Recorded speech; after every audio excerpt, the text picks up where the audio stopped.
Hey everyone, how's everybody doing today?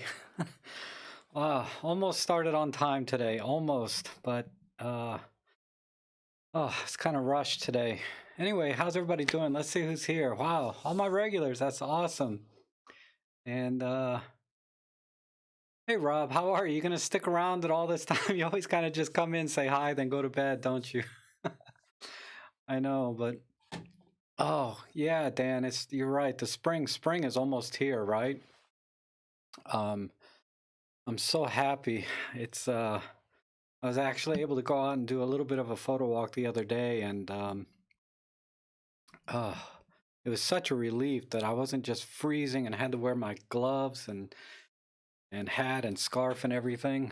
I mean, I still wear a jacket, but um, and I can't wait. I can't wait. The rest of the week looks a lot better. I might go out tonight if I get the energy, but I'm thinking tomorrow I'm going to go to a train show. You know, one of those model train shows, and do a little photo walk around the train show in that area, and then um, maybe buy some props so I can do some tutorials with actual, in the house a little bit, because sometimes it's hard to find the right thing when I'm out in the field when I want to do a particular tutorial. Particularly, I want to do some more flash tutorials, and it's I don't know, it's difficult sometimes outdoors, but I was thinking about doing maybe a portrait tutorial, just a simple one, three key lights and some basic flashes and the Olympus camera. You guys be interested in something like that maybe too? I guess I can do it. I've kind of done some with the ND filter video I did, and that was okay, but it wasn't. I didn't really talk about the lighting setup or the exact settings I used on all the flashes. I just kind of was really testing the ND filter. Oh, thanks, Plato. You like that? That was kind of a promptu photo walk. I was supposed to go to dinner with for my nephew's 100 night. You know, he's going to graduate from high school soon, and it's about an hour and a half away, and I didn't want to fight traffic because it's up in Baltimore. So I just left about 4 hours early. Even then, there was traffic. It was ridiculous. But I left about 4 hours early, and but on the map I saw there was like this reservoir. So I went to I just said, well, I'll kill some time and do a photo walk, So I walked around, and I didn't know what to expect because it's just a lake, right? And there's no leaves or anything out. It was really a very mundane scene. So I tried to do the best I can with it. Something I learned though on that photo walk was the I don't know if you guys saw my Instagram or maybe you saw the beginning of the live stream. I put that picture up, but there's a picture of a lock on a fence. Just a padlock, chain, locked up onto a chain link fence.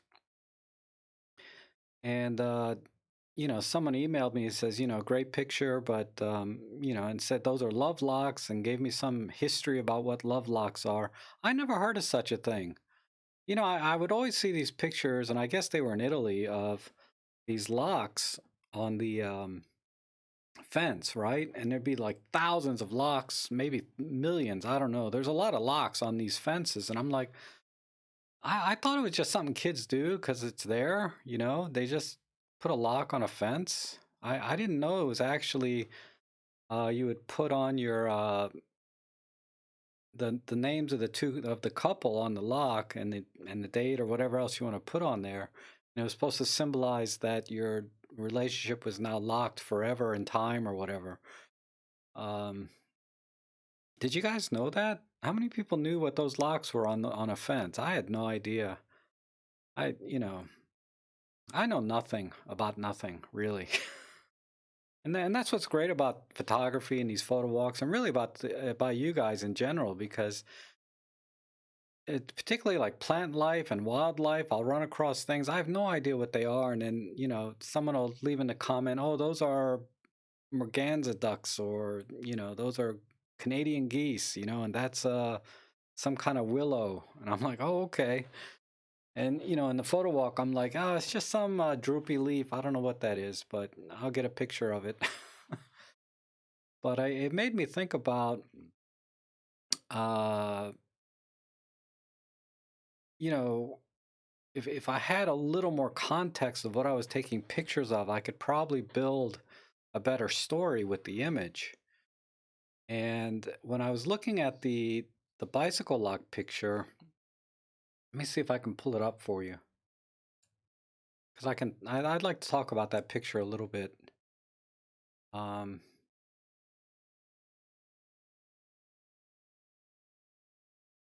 yeah, there it is.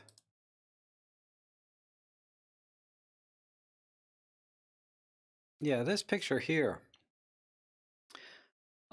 Yeah, I got a lot of compliments on this picture, and when I looked at this picture, if you saw the video of the photo walk, I was talking about I really wanted to get the composition of having the lock a little bit lower in the frame so that it would be completely in the water part, and then the horizon would be just above it.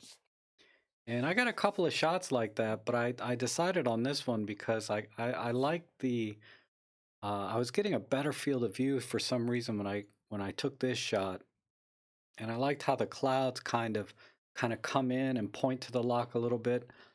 But what I liked about and composition wise, I just did simple rule of thirds, and I liked the texture on the lock, and sort of the way the light's hitting the chain links, and the colors too, right? The brass on the padlock, I think, complements that blue very nicely, or vice versa.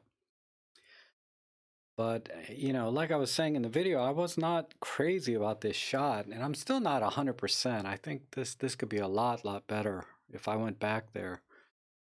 And what I'd like to do if I ever go back there is go take a little bit wider shot so I got more of the chain, and then the lock really becomes more of an accent to the sort of the bluish theme or bluish color of the whole image. Um, but I don't know. I I thought this picture was okay. So, but I always, every time I look at these, but like I said, it was kind of an impromptu thing. But the thing is I have no context of what a love lock was. I'd never heard of it before. So I wasn't really able to take a picture in the context with that story in mind, that or potential story that I could have told with that image. So I'll come back to that. And I got a lot of great advice from one of the viewers. Maybe he's here, Rick. If you guys see Rick Bear in the chat room, he's really has a lot of experience and a very diverse person. And a lot of you are. It's just amazing me the very rich lives you guys all lead, because you guys email me, some of you email me, and we just kind of chit chat back and forth in emails, and you have really very rich and full lives. Fighter pilots and hunters, and um, I don't know. My memory fails me, but when I read them, I'm just so amazed at the life experiences you guys have compared to me. My life in general, I had some good times, no doubt, but it's very mundane compared to most of you. Um, so I always love hearing from you guys. I appreciate the emails and correspondence that we have. Um, so let me pause for a second to see if there's any questions. Uh, watching episode 13, Wahab. Oh my God. Those are old, man. I was having so many technical difficulties in my early live streams. This one, I finally got it kind of smoothed out, and I think I got the colors right and the lighting, um, and the sound. I'm using a little bit different sound setup today. Same microphone, but I did a little bit of tuning, and then I spent some time on the thumbnail. The thumbnail to this live stream's kind of a wreck, but I just didn't have time to really make it the way I want it. Um,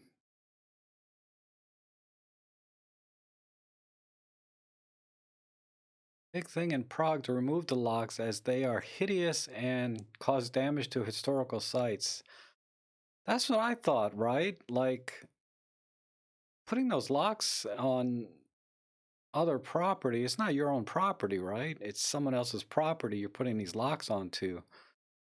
It's technically littering or a crime, but apparently it's a big deal too.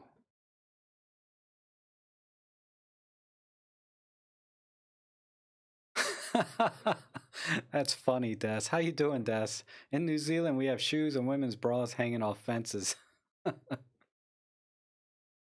Ah, wow, there's a lot of locks on the conservatory in Pittsburgh. Okay. And Dan says, soon you'll be upgrading to the OMD EM10 Mark II. Do you recommend either EM1 Mark II or 3? Not a professional. I like long exposures and Astro don't really do much action other than birds. Definitely get the M1 Mark III. Because when you say long exposure, I'm thinking right away handheld high res shot, right? You won't need a tripod every time you go out like you would with the M1 Mark II. And the handheld high res shot also reduces the noise in the image quite a bit. So you can shoot at like ISO 1600 and get an image that's almost as good as an ISO 200 and do it handheld. And I've handheld up to 5 or 6 seconds with no issue. I'm having trouble holding longer than that uh, with any of the cameras really. But that's pretty good, 5 or 6 seconds, right? And then the other thing you want to do Astro, the Star EAF should be awesome. I haven't had a chance to try it myself yet because it's just been cloudy the couple times I went out, but uh, from all accounts, that comes out pretty good. And the biggest challenge with Astro, usually the biggest hurdle is trying to get focus first, right?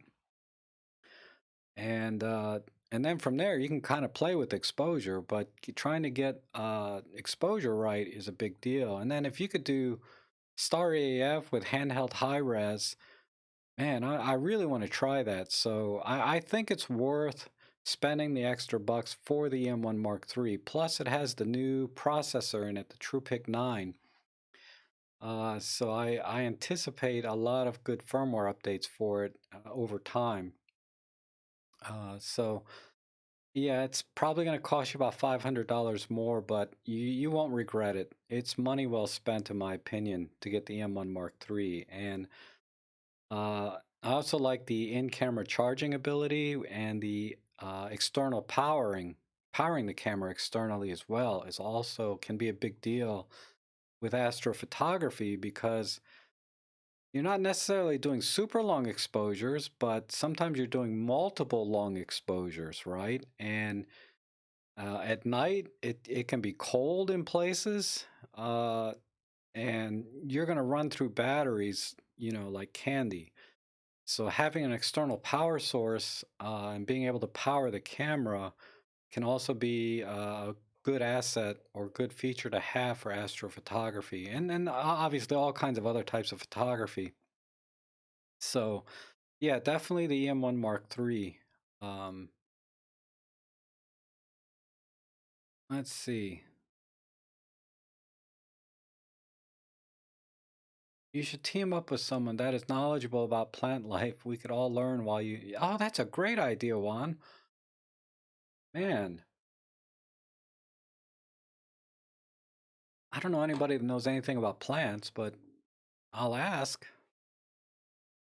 I guess I should go to those plant shows and then I can meet people there. Hey, Gary, how are you? Dave says without text, each picture tells a unique story to each viewer. Everyone decides the story. Exactly.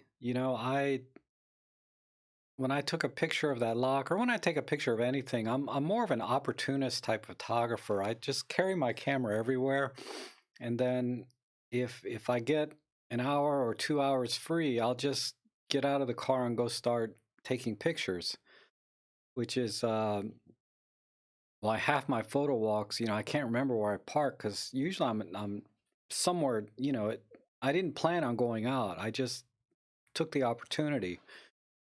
It's really rare that I plan my photo walks. I usually it's very random. Um, oh, thanks, Mark.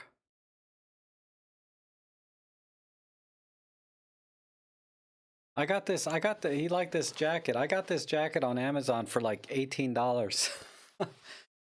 And it was like $45, but I left it in my wish list for uh-oh, wait a minute.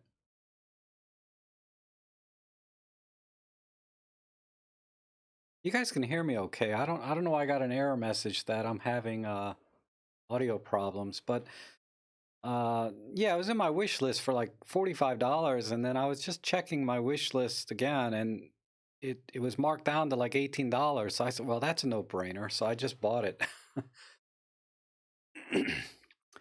uh looks like the love Chuck says looks like the love lock replaced carving in your initials in a tree. In your picture you can see a C and B and the date. Yeah. I didn't look at it that closely. When I saw the names on there, I said, "Oh, somebody just wrote, that when they put the lock on there." I didn't even think there was like it was a couple's name, right? I was just They just put the date on there. I think it said 2011, so it's been on there a while, and with a little bit of rust on it and stuff, maybe.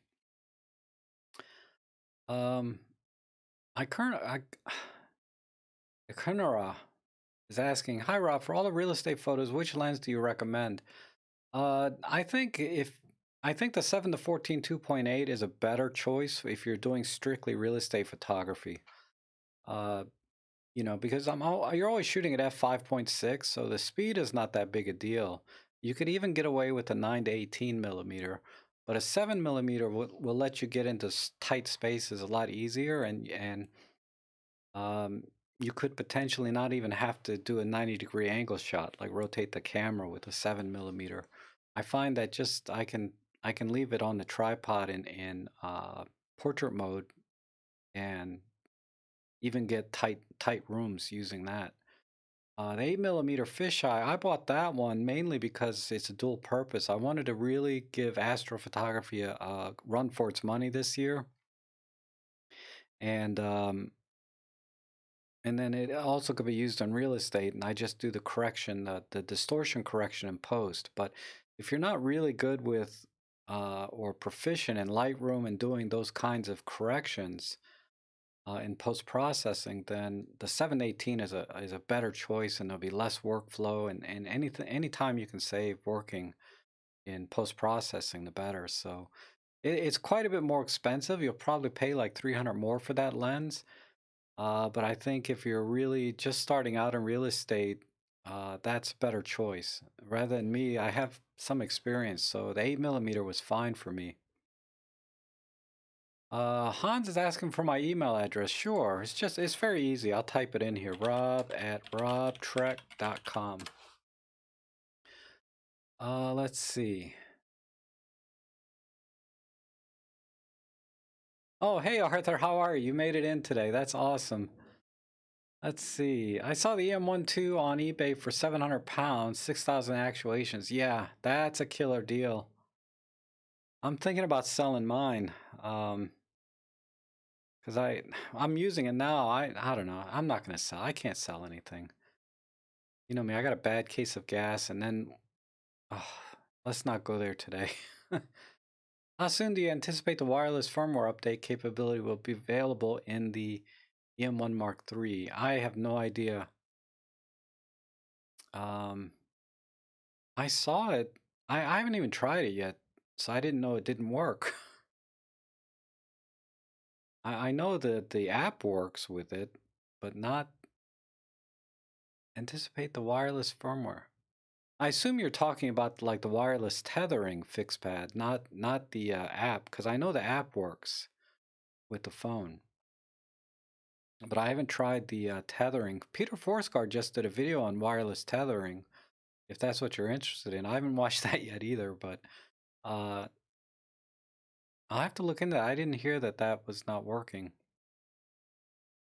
That says, I know, Rob, I know you've said this before, but what are your black and white settings? Highlight, contrast, shadows. Your black and whites look awesome. Also, maybe your cross-process settings. Oh, okay.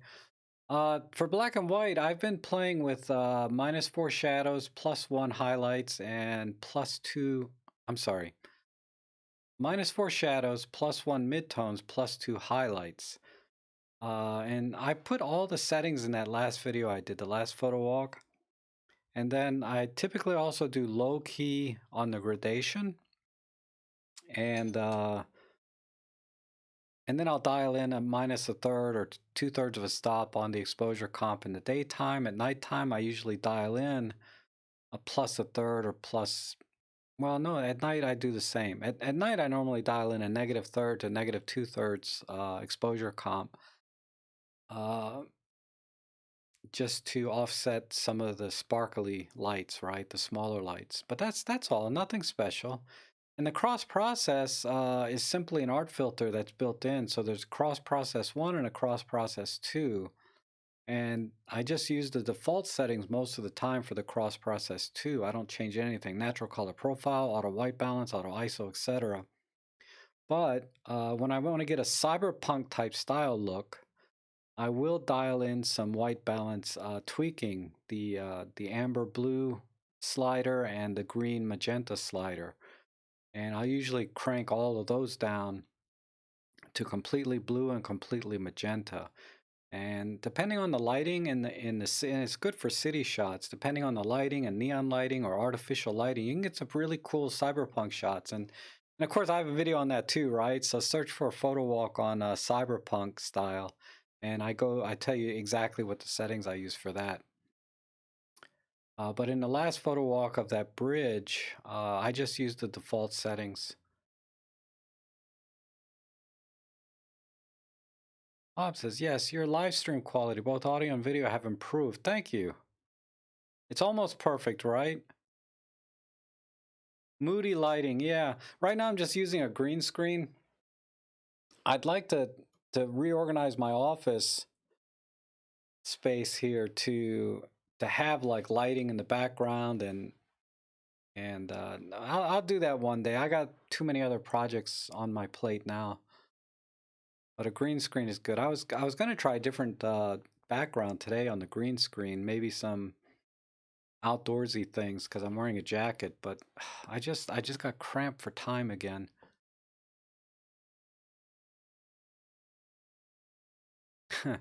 Yeah, 1 million subs, sure.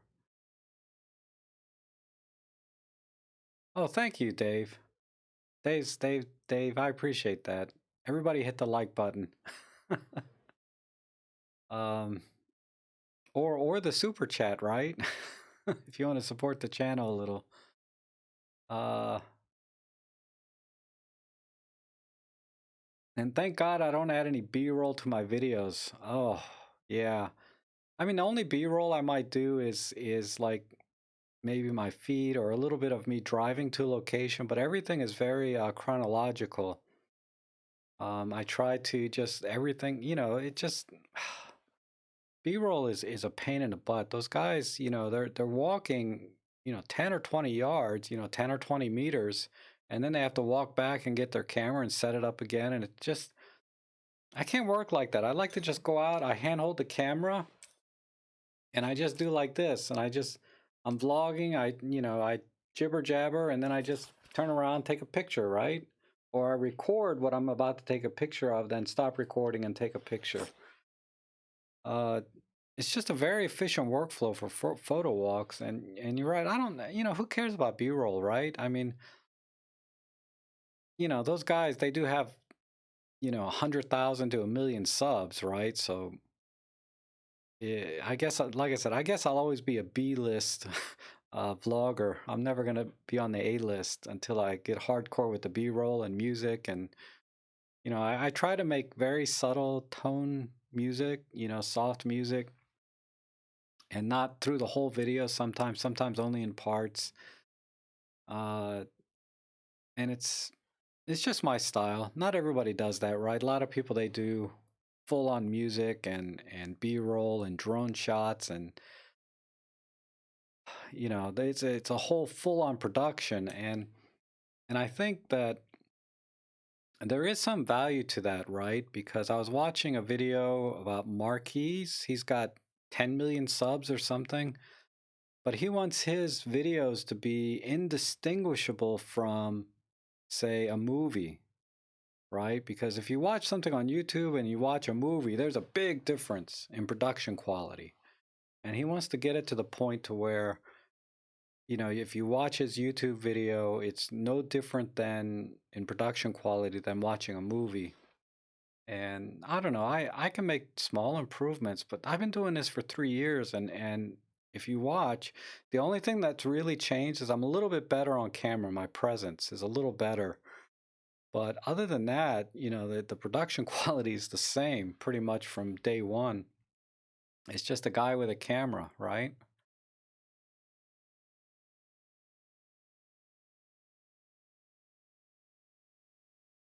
Oh, Hans, you said you're driving. So it's just my name, ROB, for my email, rob@robtrek.com. It's easy enough to remember, right? Rob@robtrek.com. Any fun indoor photography ideas? I'm a teacher and we're on the lockdown in France. Oh, sorry about that.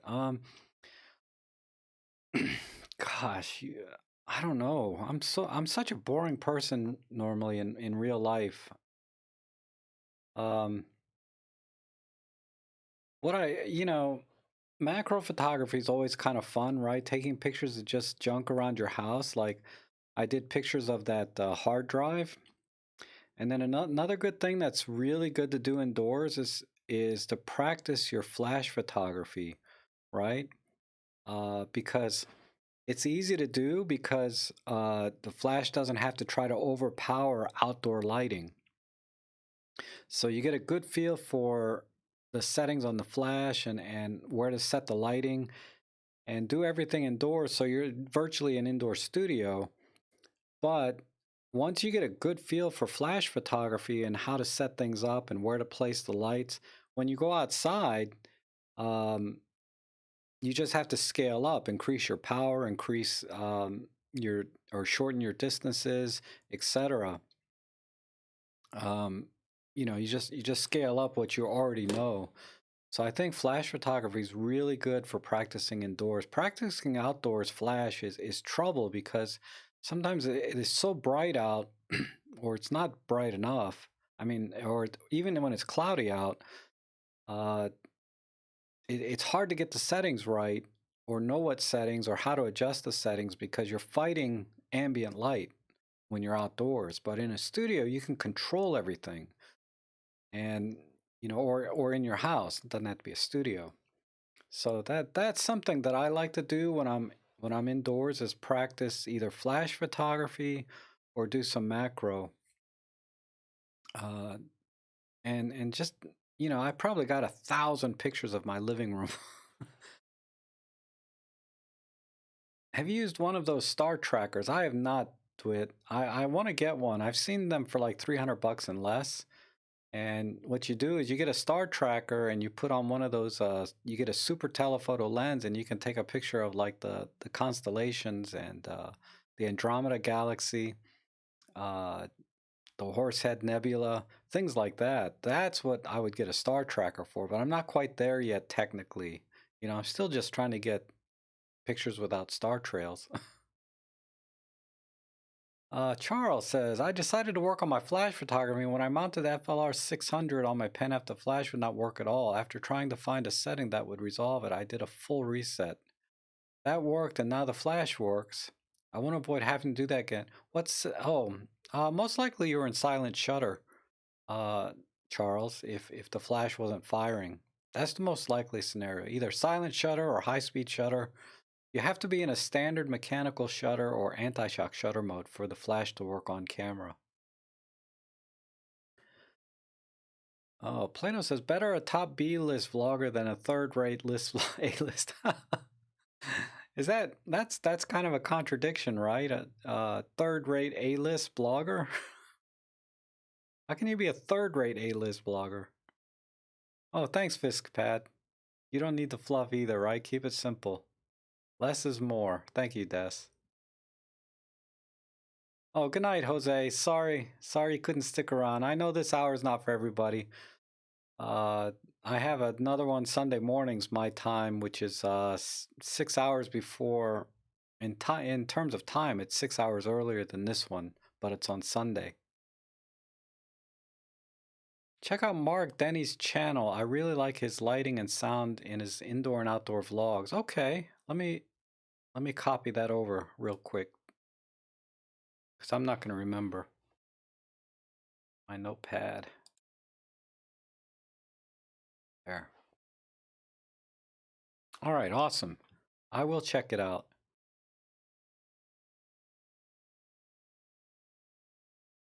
Yes, Charles. Silent shutter.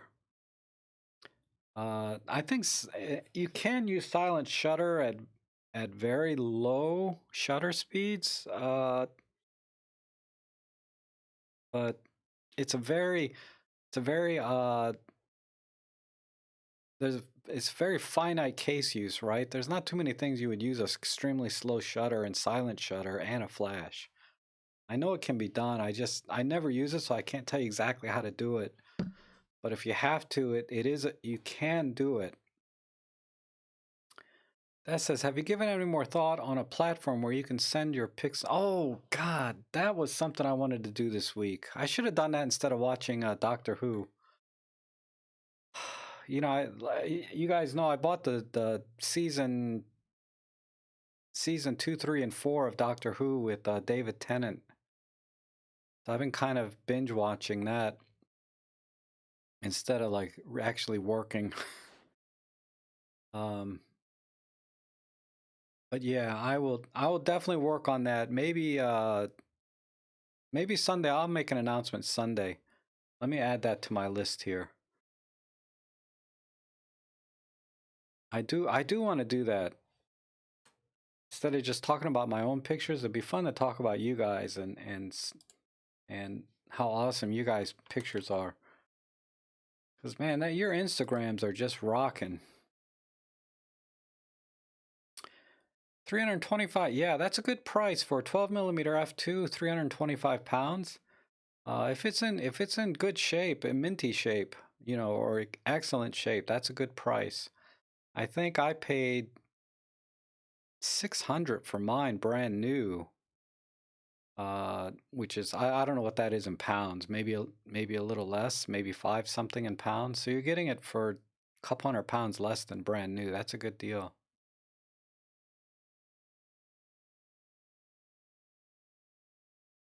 Oh, thank you, Robin. No music or tricks, huh? In my vlogs?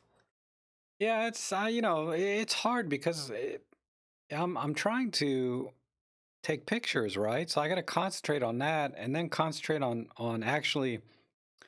I'm getting better at thinking out loud though. So you guys can kind of follow along my thought process, and then you can, give me feedback on that, whether I was way off or, spot on, or if it helped.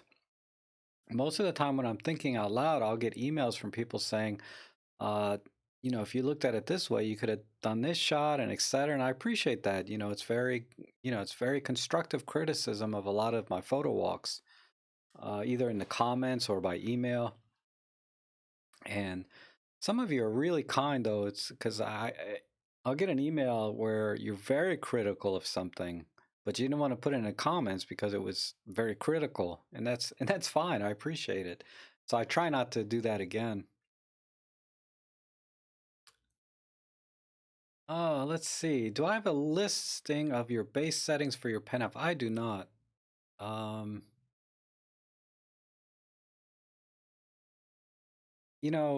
if you watch my video on best settings for the EM5 Mark III, that is pretty close to my base settings on the Pen F without getting into the color profiles, right? The only difference is on the Pen F, I probably wouldn't shoot in continuous autofocus as my base profile. I would, set it to run in uh, single point autofocus because the autofocus on the Pen F isn't great, especially continuous autofocus.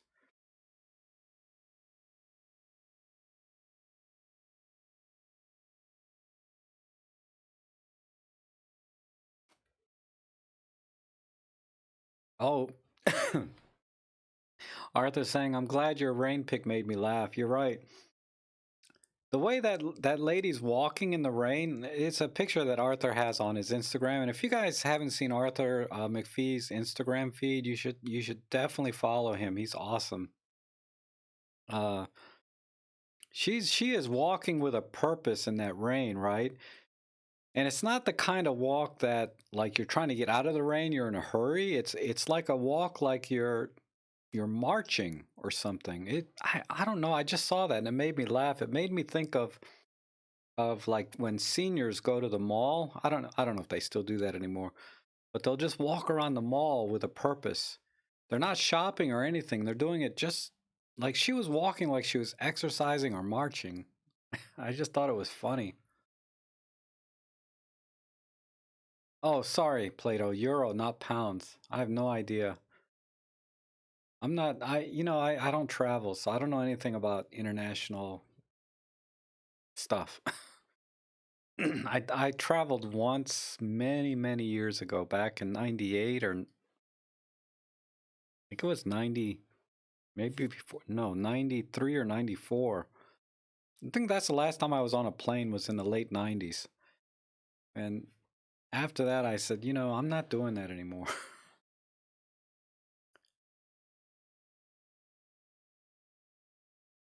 Tristan is asking, has this thing affected me? No.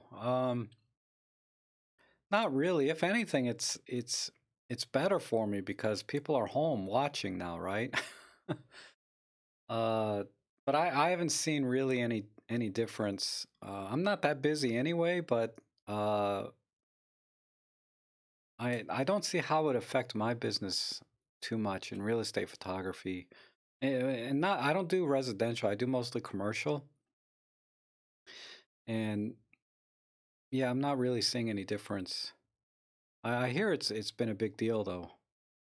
I got a call today from someone saying, they were having a lot of trouble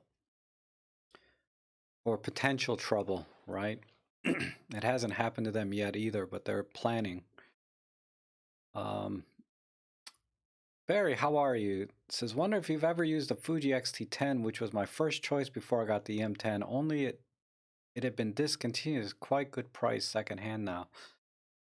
You and I are on the same page, Barry, because when I went shopping for a camera, I looked at the X-T10 and the EM10 Mark II without doing any research at the time. And this was a little over 3 years ago, 3.5 years ago now. And I ended up with the EM10 Mark II. But the thing about Fuji, and it's not just the X-T10, it's any of the Fujis, is they have that X-Trans sensor, which is unique in the camera industry, right? And I think that's the magic of Fuji. Whether it ultimately gives you a better image or not is very subjective, right? But it's something no other camera has, and that's why I really like Fuji. Ergonomically speaking, I don't care for the X-T10 or I have the X-T30, uh, which I have not used in a long time for anything for real. I did some testing with it the other day. I don't like this thing ergonomically. It's really an awesome camera for photographers that like to shoot in manual mode. Like they had like my old film camera, my OM1s, my OM2s. This is an awesome camera for that, but as a hybrid shooter, vlogger, and photo walker guy, ergonomically this thing is a nightmare, and I struggled with it. Uh, and there's a lot of different reasons, but there's no movie button for one, so I can't just push record the movie and start vlogging. I have to turn this dial, and then when I want to take a picture, I have to turn it back. And I always shoot an aperture priority, So this dial here just goes into A, auto mode, right? And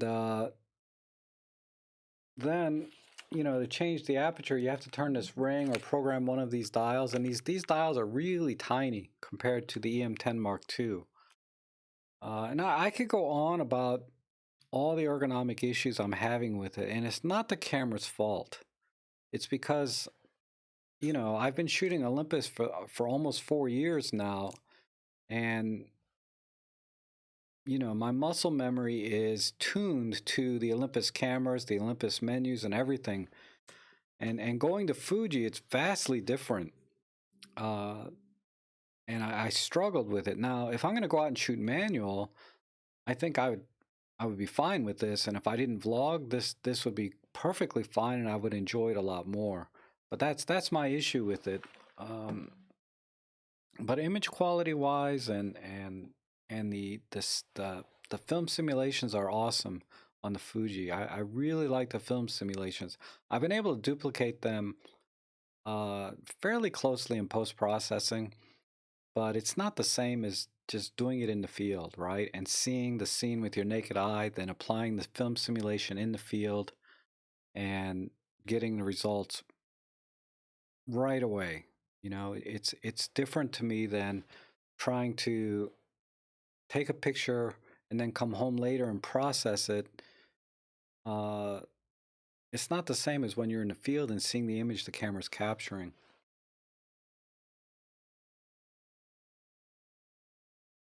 But yeah, if you can get an XT10 for a couple $100, uh, and just buy one lens for it, right? Don't buy whatever kit lens, and just have fun with it for what it is. An X-Trans Fujifilm. Uh, I think if you enjoy cameras and having a different experience with different kinds of cameras, the XT10 is really a really good choice for that, to get a very different experience than what you have with Olympus.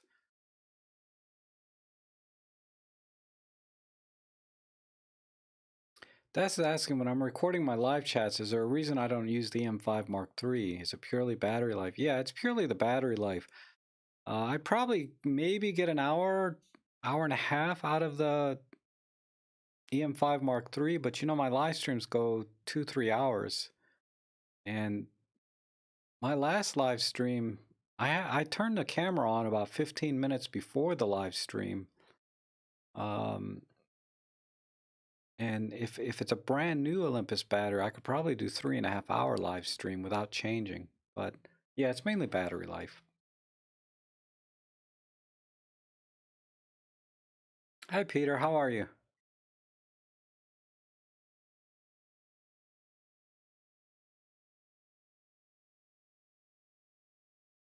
Sorry, I hope you guys don't hear me swallowing. I'm very self-conscious when I'm drinking this, because when I play back my live streams, I can hear the coffee going down. It just, maybe it doesn't bother you guys, but it bothers me. When I eat, I like to be told, "Oh my God." That reminds me, when I went to the launch event for the Capturing the Light show, I was so hungry and I just started munching away at the food that they had there. And I think I was chewing with my mouth open because this guy turned around and looked at me and gave me like this stink eye. And I was like, "Oh, sorry." But I was excited and I was hungry at the same time because Joe Edelman was there. Christian says I should get a dedicated webcam. I don't know. I like using my camera though. I think the quality's better. Um, 'Cause, man, check out the webcam I have. Let me switch over to it. You'll see. Oh no, no, I don't. I don't want to mess with it. It sucks though.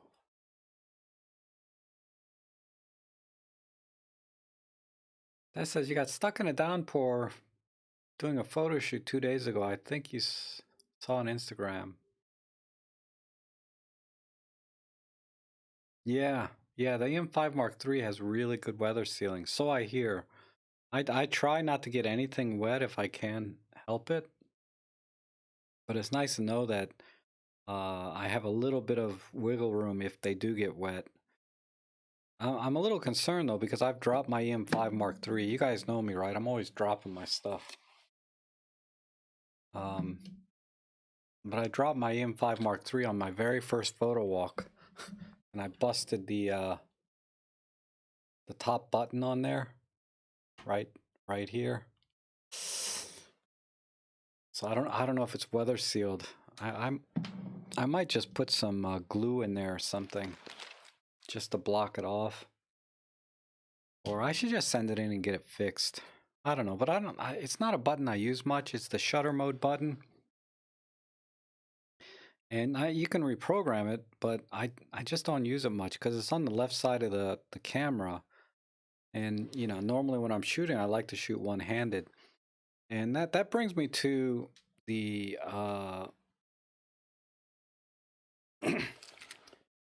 the M1 Mark III, how they move the menu button over here. I know that's a very conscious decision, right? That they could put any button here that they wanted that was over here. They should have put the trash button up here, not the menu button. Because a lot of times, you know, I'm doing one-handed operation with this camera, and now it's two-handed because I have to go to the menu button over here. I think the menu button had been better suited to be on this side. And then move the trash button up here so you don't hit that accidentally, right? It's a very conscious decision when you have two hands on the camera to delete a picture. But maybe the majority of people they talked to said, no, it's better to have the menu button over there. I can't imagine why, but that's just me. What would you guys do, right? Hi, Rob. Can you do a vid on using the included flash with the Mark III? Thought you could do an episode on how to use it and get best results. I could. It's such a small flash though. There's really not much you can do with it. The only thing it's really good for is shooting in indoors and smaller rooms that have a ceiling, low ceiling. Then you can point the flash straight up and get a nice balanced lighting. And then it's also really good for firing other flashes via the optical triggers on other flashes. So I guess I could do something, a little bit about it. But it wouldn't be, you know, there's not much you can do with a small flash like that.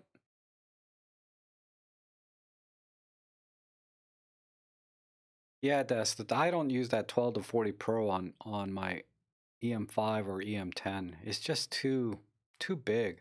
Unless you get a grip. Like I have the grip for the EM10, which is awesome. That helps a little, but it's still front heavy, right? Now on an EM1 Mark II or 3, this is like bread and butter. You know, this is really a perfect combination. But yeah, I agree though on my Pen Fs and my EM10, EM5, I feel like it's a little too front heavy. I'd rather just use a kit lens and shoot at a higher ISO if I have to. If I need depth of field, I'll put a prime on. But on the EM10 Mark II, I'm sorry, the EM1 Mark II and 3, it's match made in heaven.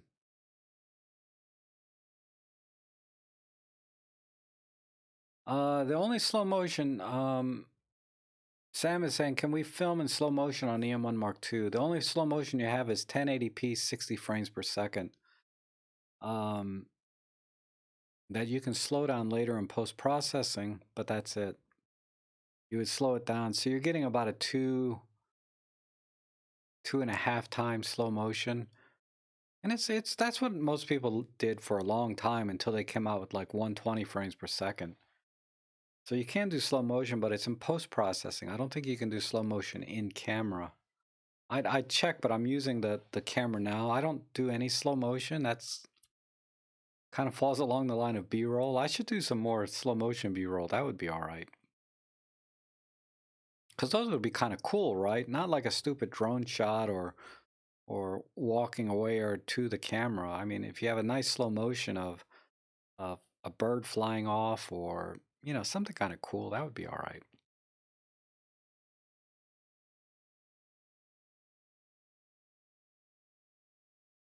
So Des, you can do slow motion in camera on an EM1 Mark II?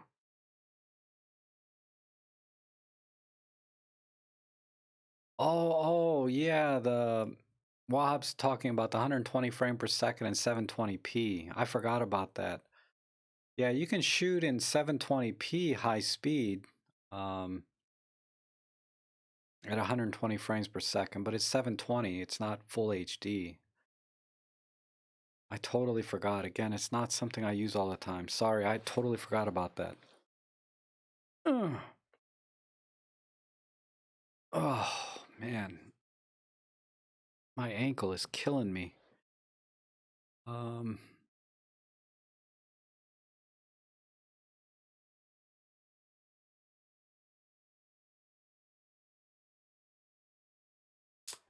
I got a battery in here. I can show you. This is the M10 Mark II. Hey, John, how are you? Good to see you.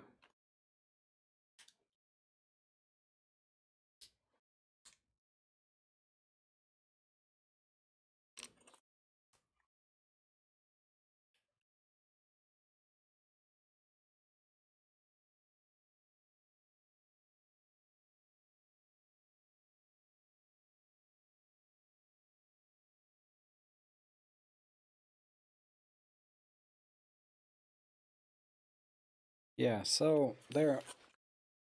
So if you go into the control panel, there's high speed 120 frames per second. I don't think that's 720 even. I think that's, you'd have to look at the manual to know exactly what the speed is. Whoops. And then there's you can do 4-second clips in slow motion. I know that's there. And then there's the 60p in full HD, which if you take in the post-processing and reprocess your video at 24 frames per second, you're effectively getting 2.5 slow motion. How did I get out of the woods? I just kept following the trail, and then I had to come backtrack a little bit and go back up the same hill I came down in that video. But once I got further down the trail, the woods cleared out, and then I had to backtrack to the way I came, actually.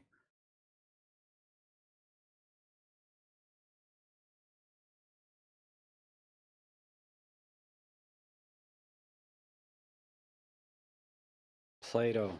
Yeah, Play-Doh. Have you thought about buying a Pen F? I mean, it's a good second camera. Like I said, I never tell people to upgrade to a Pen F. Just this would be a good second camera, not an upgrade camera. I love this camera.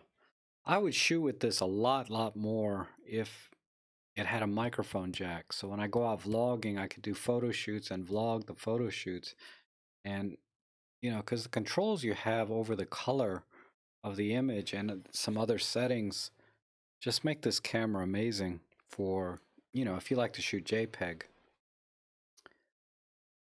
So Rob says, so when could we expect some astrophotography from you? I saw a cloudless night and was surprised how well it captured. Yeah, I think, wasn't that you on Instagram? You posted a shot?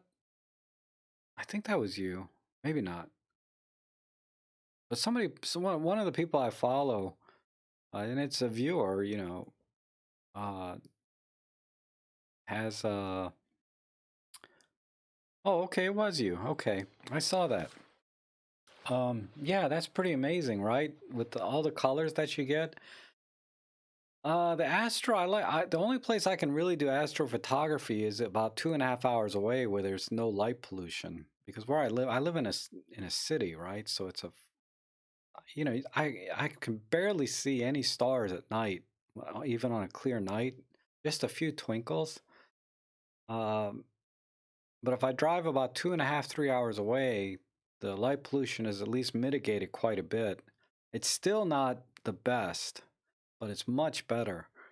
And I think after this weekend, if nothing comes up, I might be able to go out, but it's still a little bit too cold because the place I would go is up in the mountains, and you know me, I just don't like the cold. But I'm gonna start doing more photo walks now that it's warming up, and maybe less live streams. I don't know.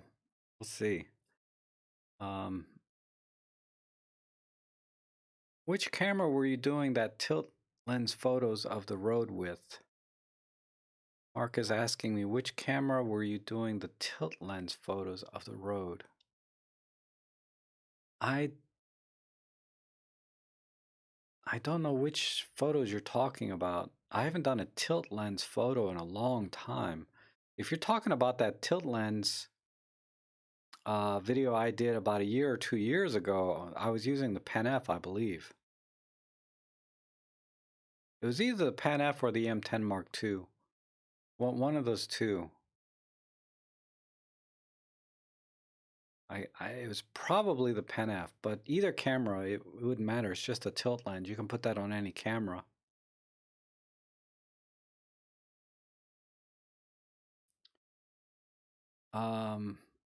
I put the flash on the camera, but couldn't work out how to get it to flash. Can you give us a pointer of cues? Go live, go quiet, live, not read the manual for it yet. Which flash are you putting on your camera, Datus? I mean, if it's that little FML3 flash,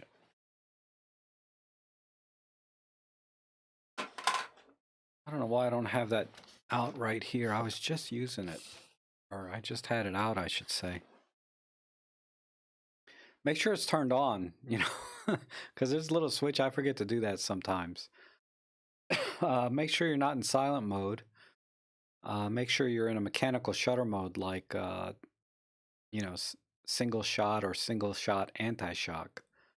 I think it'll work in continuous low mechanical shutter as well, but the flash needs time to recharge. But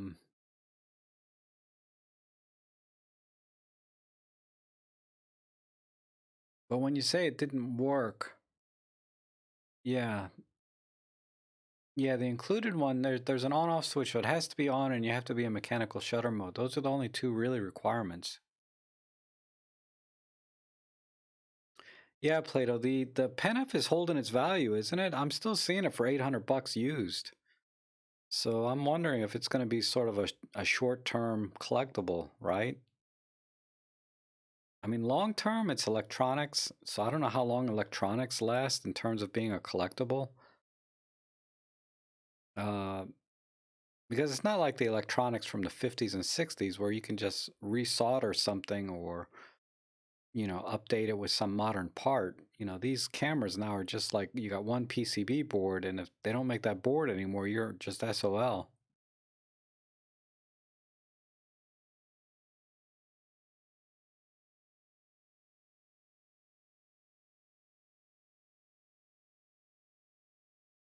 Plato. The one on Flickr with the chairs in black and white. Oh, okay. Okay, Wahab, sorry, you gotta go, but thanks for coming in. Wahab's a really good guy. He's really said the nicest things about me. I appreciate that, Wahab. I'll never forget that video you made. That was really nice.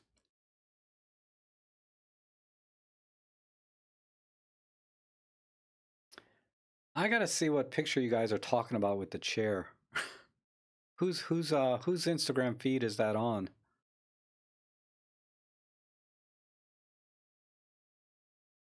Oh, hi, Playtop. You're welcome. I'm glad I could help.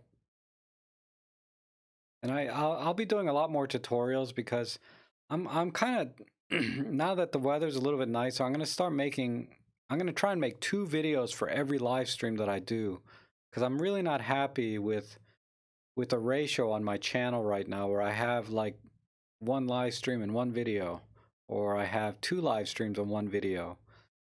That's I mean, I really have fun in the live streams and I love talking to you guys. But I really feel like, you know, the tutorials and things that I do are a little bit more are better for the community in general, and will bring in a lot more new people into photography versus, you know, who wants to come and watch a live stream if you're not really into photography to begin with. But if you are into photography, you know, I think the tutorials will be a lot more beneficial on a community-wide basis, you know. Um,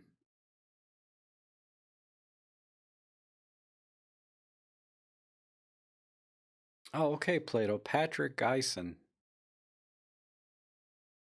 Oh, you're the guy liking all my photos. I'll go on the Flickr time to time, and I'll see like 5 or 6 likes, and I'm like, who is Patrick Gleason? I didn't know that was you. Let me pull it up real quick.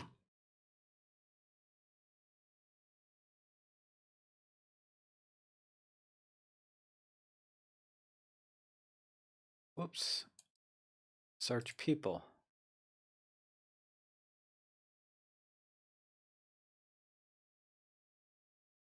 Oh wow, that is nice. You mind if I share this, Patrick? Hold on. What happened to my?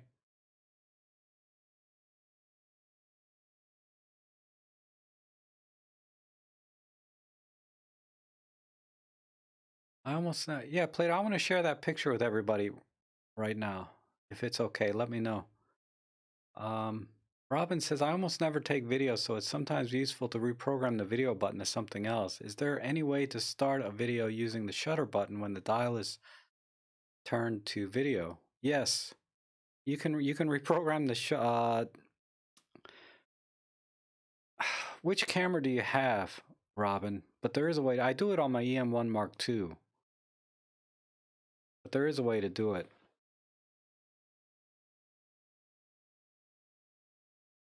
Yeah, go ahead, Playtop. You can ask me anything. The question is, I can make 10x zoom, but when I zoom on the moon, it looks so good, but I can't take a photo with all that zoom. Is it possible to take a 7x photo on Olympus?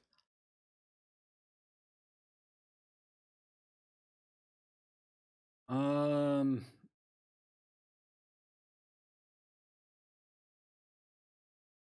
Not the only choice you have. You have to have a zoom lens and zoom out a little bit. There's really no other way to do it.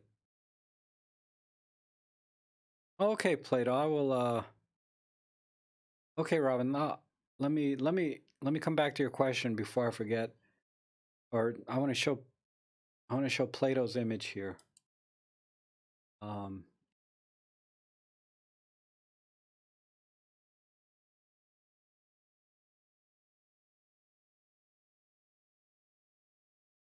it's the right. Yeah. Look at that. Look at those chairs. Look at the lighting. Perfect. I mean, it's really a beautiful picture. And of course, he's doing. You have your all your corners are right, right, and lots of good use of negative space where my head is. I love it. Lots of good texture. So the picture has a lot of perfect rules of composition, right? Uh, you have a nice what do you call it? You have nice textures in the wall and in the chairs. So good texture. You have repeating patterns because you have the same chair going across, and then you have your corners done right from one corner to the other, so it's sort of a leading line with the shadows, and then you have good negative space in the bottom left, and then of course the exposure itself is perfect with all of the shading and everything. So yeah, I love that picture. I'll give this a fave, and that's awesome. Yep. And then of course there's the story, right? Now that you have I'm really bad at stories, but there's a story of waiting seats. It's like they're waiting for someone to sit down, aren't they? And you kind of wonder where these are. Is this at an airport or train station or whatever, right? So that's pretty cool.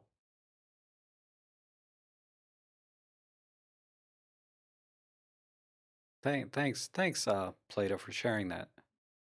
Um, let's see. How do I go back to my thing here? Okay, yeah, all right.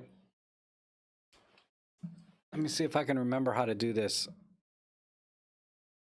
Where the goddamn menu button? Hold on. I'm not used to it being over here. This is the Mark III, but it would be the same on the Pen F or the. Uh, let me try to remember.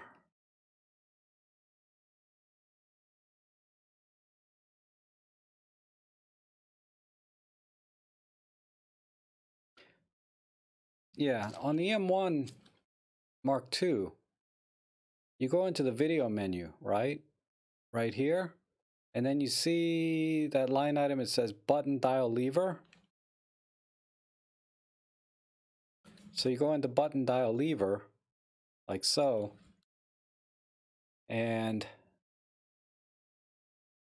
then look at like the fourth line there. It says shutter function, right? So you can go down and you can change the shutter button to be record button or take a picture button.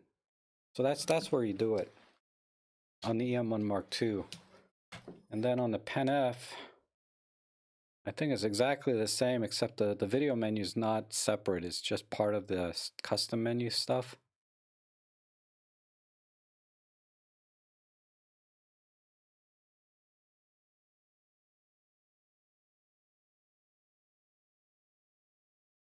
On the Pen F, it's at the bottom of the movie menu. In menu I, shutter function. So that's how you change the shutter button to be a record button.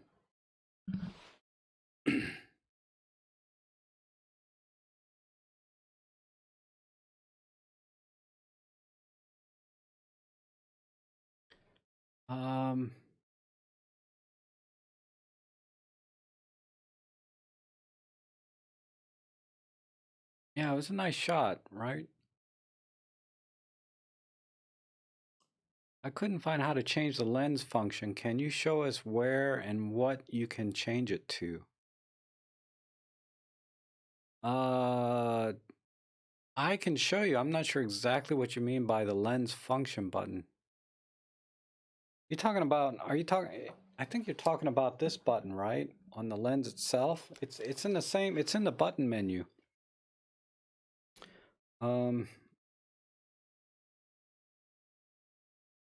So you go to menu B in the custom menu. And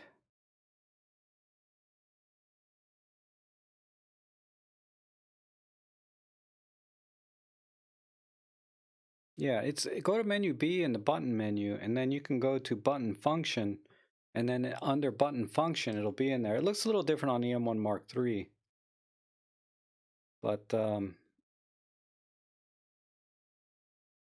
hopefully you can see it. It's right here.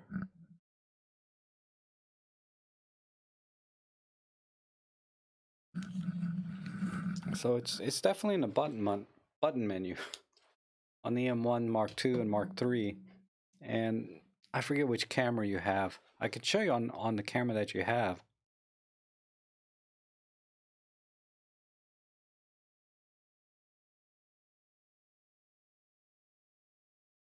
Yeah, Playtop. You can the bet just email me what your Instagram is. That'd be the best way. That way I don't miss it. Rob at robtrek.com.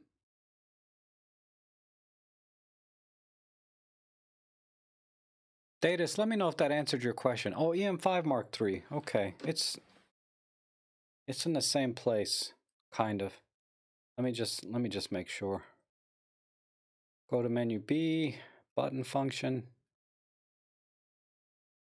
Yeah, it's at the bottom. It's in the same place. Go into menu B, button function, and it's there. It's hard to see because I got my green screen on, but let me know if you find it, if that answers your question. Rob, get the Pen F fixed. It's not broken. What do you mean get it fixed? Rob, how can you handle all of your cameras? For me, it was enough to handle the Pen F and the M1 Mark II. My muscle memory has a, yeah. Uh, it's tricky. It's tricky. I mean, fortunately, I don't know. It. I did struggle a little bit when I went on a photo walk with the M1 Mark III. It. I messed up a few times, and then sometimes when I go out with it, yeah, I know what you mean though. I did mess up a little bit. I just got this camera, right? Uh, but I think after a little bit, my fingers will get it right, and then I can pick up. Because right now I can pick up just about any camera except the M1 Mark III and just go to town. But uh, I don't know. The other thing I do is I always have the camera with me. You know, it's either like next to me on the table when I'm watching TV, or uh, here in my office or in my car. I have it with me constantly, so I'm always picking it up and doing something.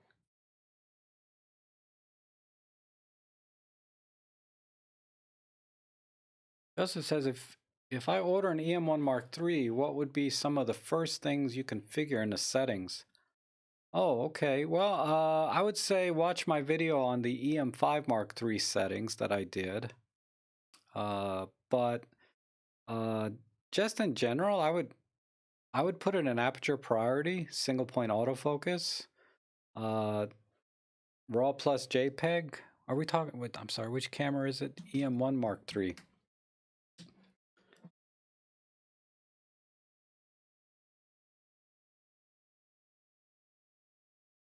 So, I I hope you can see this. These are the settings. These are my default settings that I saved to custom one. I mean, I use a muted profile now. I like a little bit softer colors in the picture profile that you see.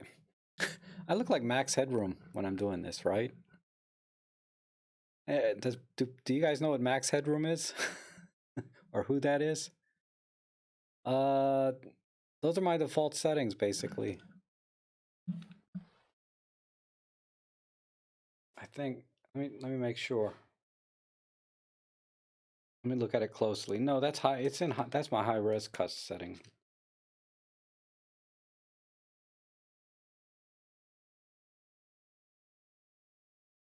I've already set this up like 10 different ways.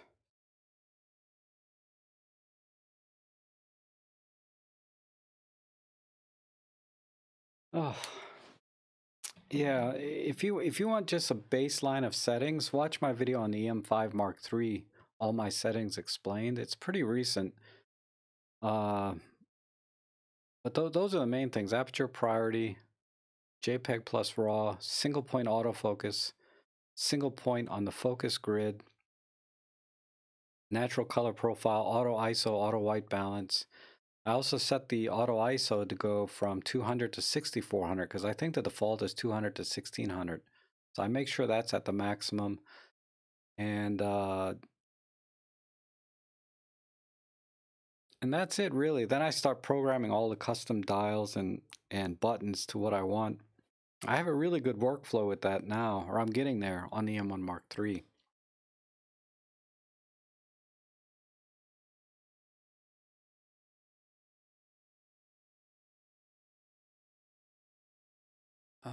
Let's see. I'm curious of what is happening that you can't get the shot of the moon. 10x is 150 millimeters. Yeah, I don't. Sorry, you weren't talking to me. Robin says, "Thanks, Rob. I thought I got it working once on the Pen F, but forgot how. Couldn't find it on the Mark One, but we'll be able to now." Okay, you're welcome. Uh, Barry says, "Thanks, Rob. Forgot to say how much your tutorials have helped to me." You're welcome. Simply the best. Too kind. Have I thought about buying an S&P 500? No.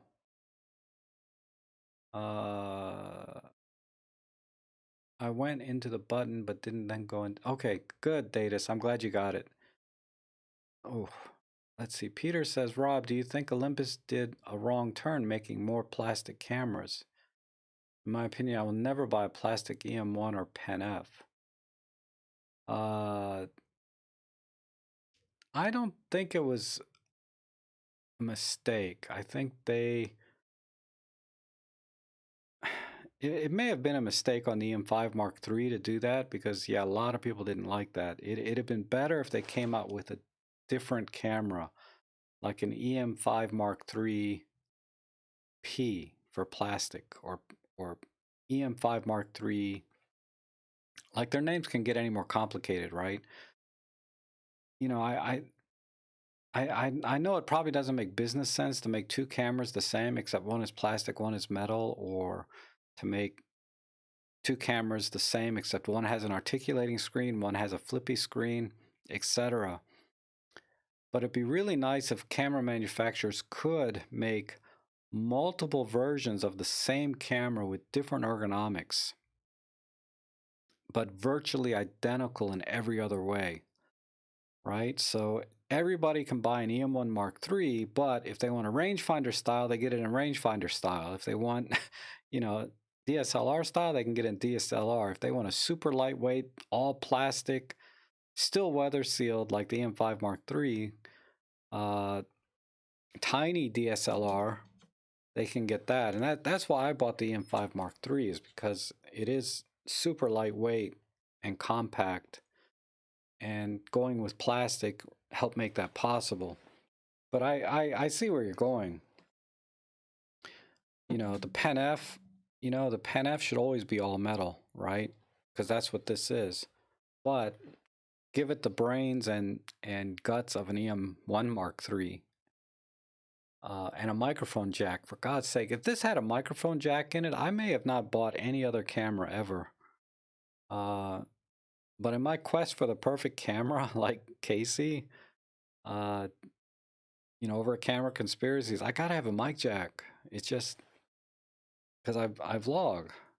But anyhow, so I think it was a tough call by Olympus to go plastic on the M5 Mark III. There's probably a lot of arguments in the company itself. I'd love to do uh, camera conspiracy should do a video on that, right? Where they go in the boardroom and you have the people over here says, don't make it a plastic body. And then you have the other guy over here saying, no, make it a plastic body.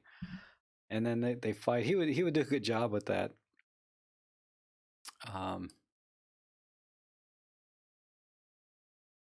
but yeah, Peter, I think mistake is I don't know if that's the right word or not. I think it was a conscious decision that got me to buy the camera specifically for that. But then I know a lot of people don't like it.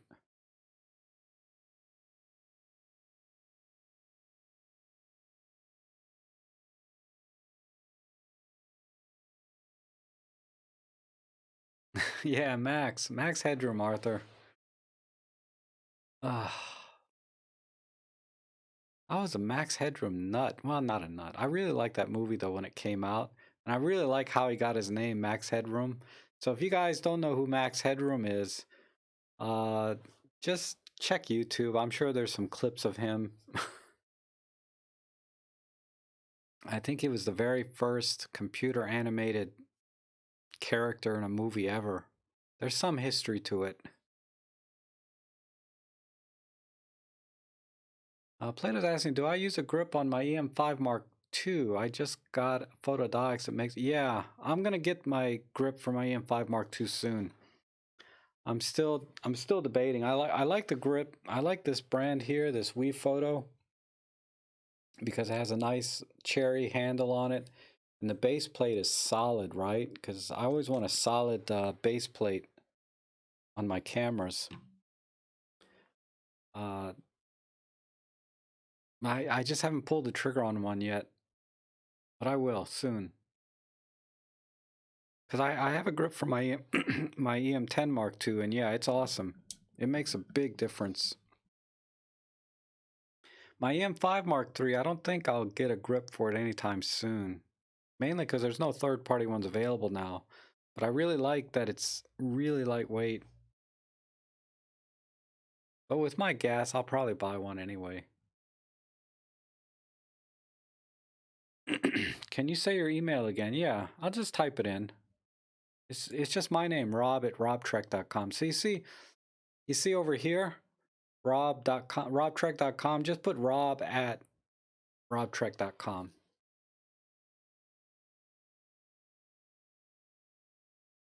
I remember Max Headroom. Yeah, some sound glitches. I forgot about that.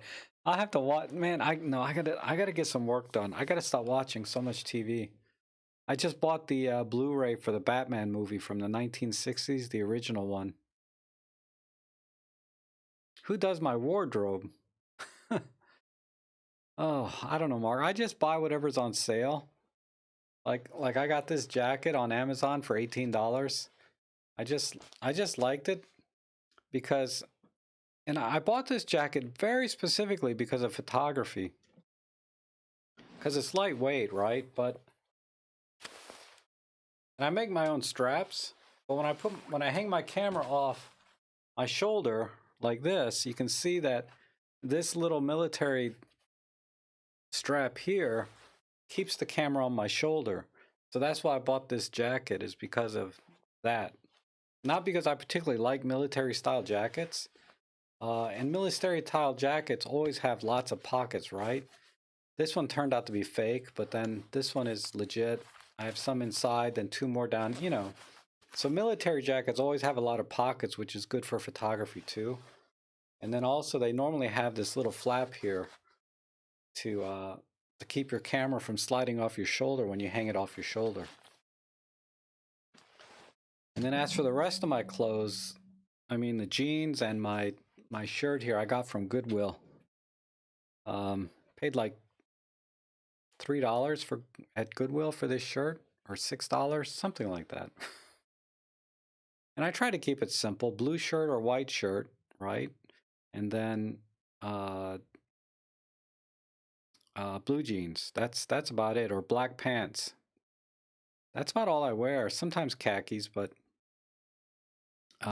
you know, I like blue shirts because you kind of go with that blue, teal, and orange look. Because my face is a little bit orange, and then I got a blue shirt. You know, complementary colors, whatever.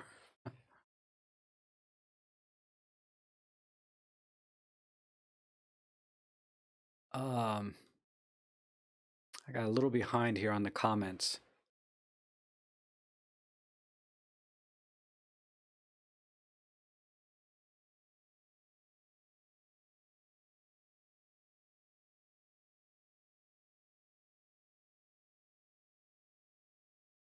Okay, let's see. Hey Roman, how are you? Good to have you in. Ultramuck, how you doing? Good to see you. You guys just get in? That's why I have to do these live streams forever, because the live streams, when I look at my statistics, they start out with like a dozen people, right? And then it'll get up to 60, 70, 80, you know, or higher from there. And then it kind of stays there until I sign off. So I don't know if people are coming and going and it just kind of teeters at that level, or if everybody starts to trickle in, then stay till the end. I don't know. But I get some criticism, not from the viewers or you guys, right? But I do get some criticism time to time that my live streams are too long, right? Well, from a couple of viewers. And statistically, the live streams are bad for my channel.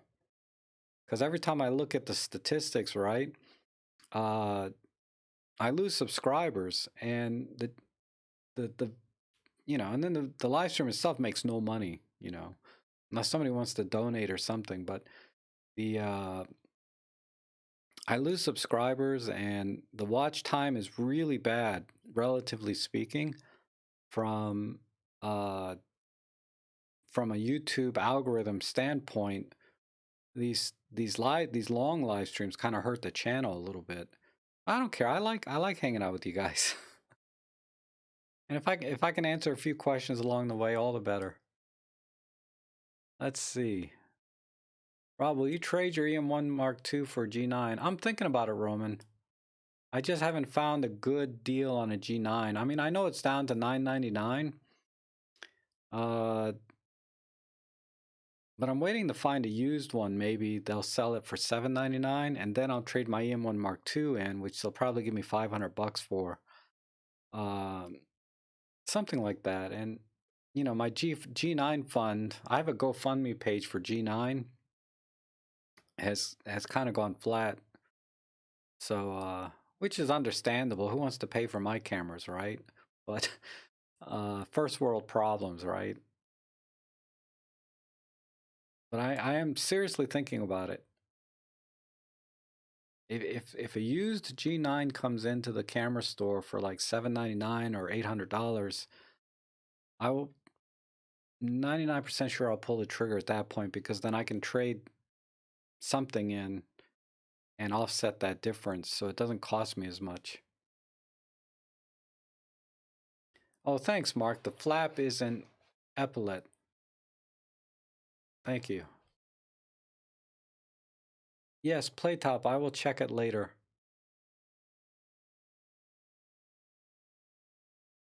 You got a nice blue vest. Oh yeah, that blue vest is in the washer right now. I took it off. Normally I wear that right underneath here, right? It's a nice compliment to this jacket. That blue vest, that is the only time I bought something really at a store. Because I just go to Goodwill to buy my clothes. And I was out shopping for a jacket because Goodwill has the worst selection in jackets. That's why I had to buy this on Amazon for $18. But I was looking for a jacket. You may have seen that other jacket I wear that I bought at the store in some of my other vlogs. But the blue vest, I have a blue vest and I have one in sort of an army green color. So I bought army green and I bought dark navy blue. That I got at J. Crew. Is it J. Crew? Yeah, I think it's a J. Crew, or is it Calvin Klein? It's some brand name. I forget which one. It's like $80 for that vest. It's really expensive, but I just loved it so much. I bought two. I forget if it's Calvin Klein or J. Crew. I think it's Calvin Klein. But it's an awesome vest and it has really good pockets too. Really good pockets. Best pockets I've ever seen on a vest. I can put like, if I take the lens off any of my cameras, I could put my camera in there. My EM10, my Pen F fits in the pocket. But the pocket, it's not obvious that it has big pockets on it if you don't have anything in them. So they really did a good job at, I don't know. It's an awesome vest. I'm surprised you noticed those things though, Mark. Most guys don't care about clothes. Are you in the fashion industry or something? Or you just like the vest I wore? Okay, Peter, talk to you later. Thanks for coming in. F1 training? Holy crap. You talking about the F1 cars? Man, that's awesome. See, you guys have interesting lives, not like me.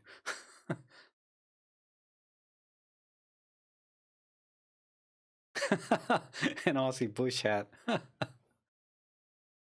We will soon have everyday live streams because the whole world is shutting down. I know, right? No, I was there 15 to 20 minutes, but doing okay, good.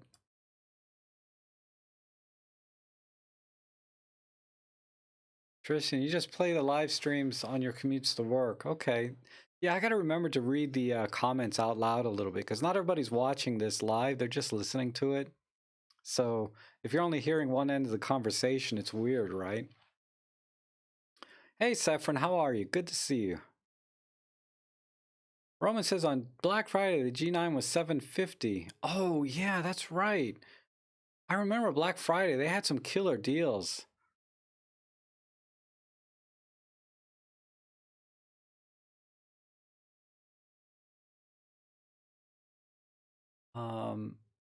I don't know if I can wait till Black Friday. By then, they'll have a G10 out.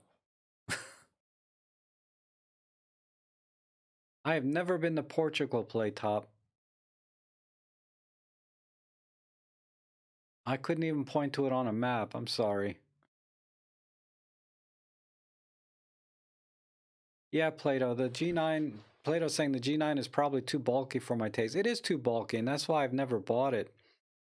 Uh, the sort of the motivation to get it though is really because there's a lot of people that shoot Panasonic and Fuji for that matter. That's why I got the XT30. I need to get around to it, but I really want to start doing tutorials and expand the channel to other camera systems. But it might be too much for me. Because Olympus is now cranking cameras out left and right, and it's hard to keep up.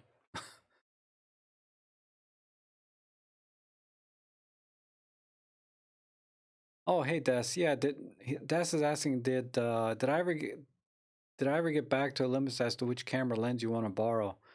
I sent an email. No, they never got back to me since I talked about it the last time. It's been probably what, 3 weeks? Um, which is fine. I'm not in a big hurry to get stuff, but it would be weird to borrow something for two or 3 weeks and then have to send it back anyway.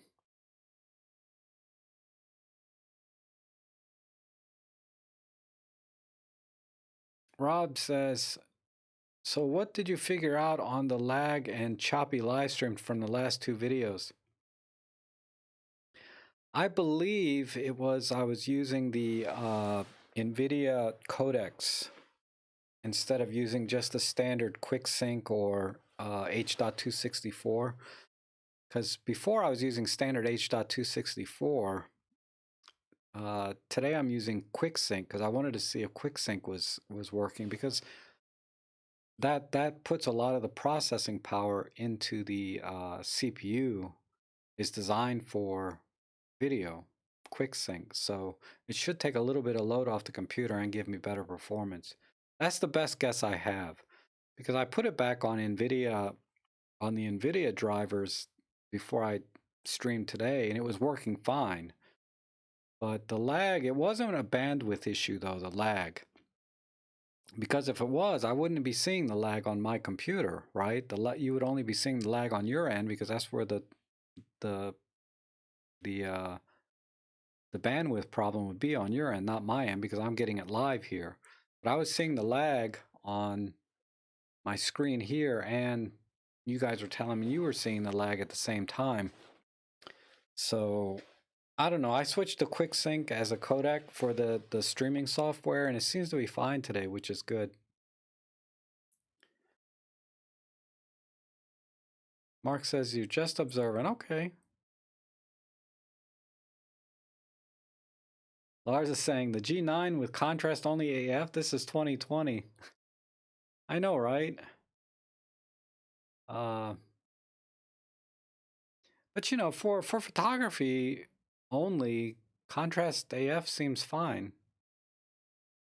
It's a little bit, struggles a little bit in low light or non-contrasty areas, right? Because the light is low. But I shoot with the Pen F and GX85 and low light, no problems really with contrast only. It's only in video that I have a problem with it. Michael Hawkins, hi Rob. Talking of t-shirt vest, have you ever transferred an image onto a shirt? If so, how did it turn out? No, I've never done it. I've never done it.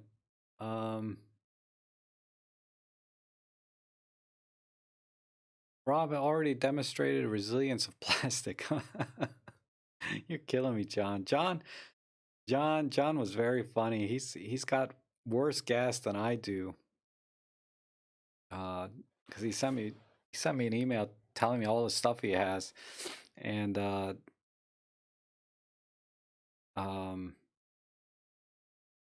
but then he said, he's got a few years on me too. So maybe by the time I'm your age, John, I might have more than you. Who knows?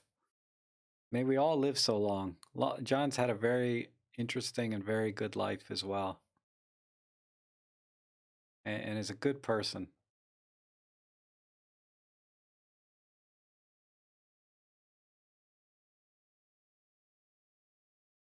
Rob shoot photos. I wait for Black Friday. It will determine if I'm getting the M5 III or my first pro lens. Sometimes you don't have to wait though. Just keep, well, if you're in the US, just keep an eye on Get Olympus refurb stuff. Every now and then, you subscribe to their text, they'll send you a coupon for 20% off, and then you get some killer deals. Better than Black Friday.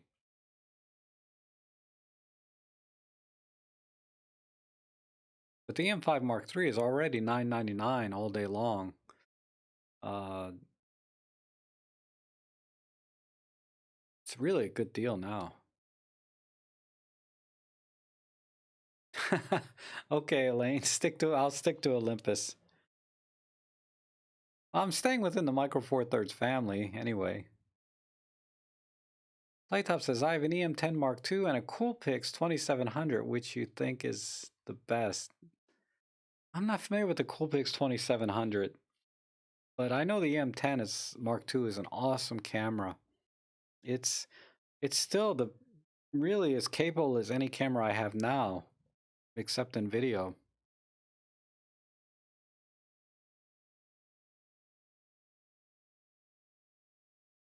Barry says, I like the idea of an epaulette on your jacket, keeping the camera strap in place. Great idea. My strap keeps falling off my... Yeah.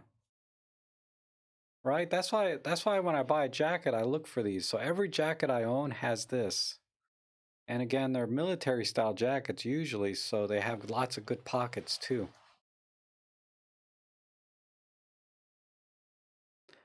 I've done photos for very large blanket, and it was great photo for Christmas. What do you mean a very large blanket? That's some kind of acronym for something else, or did you literally just take a picture of a blanket?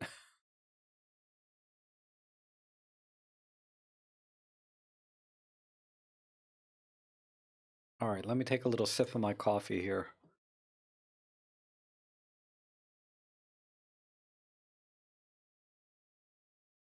Mm.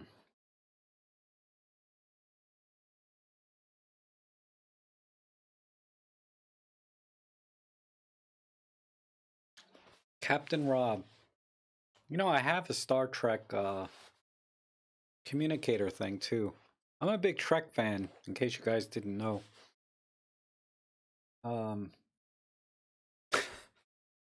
would be hilarious if I wore that on this jacket. But I got my Trek mug at least, right?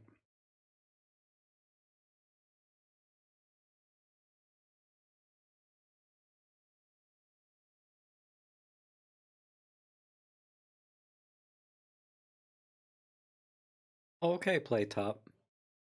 Yeah, the M10 Mark II is awesome camera.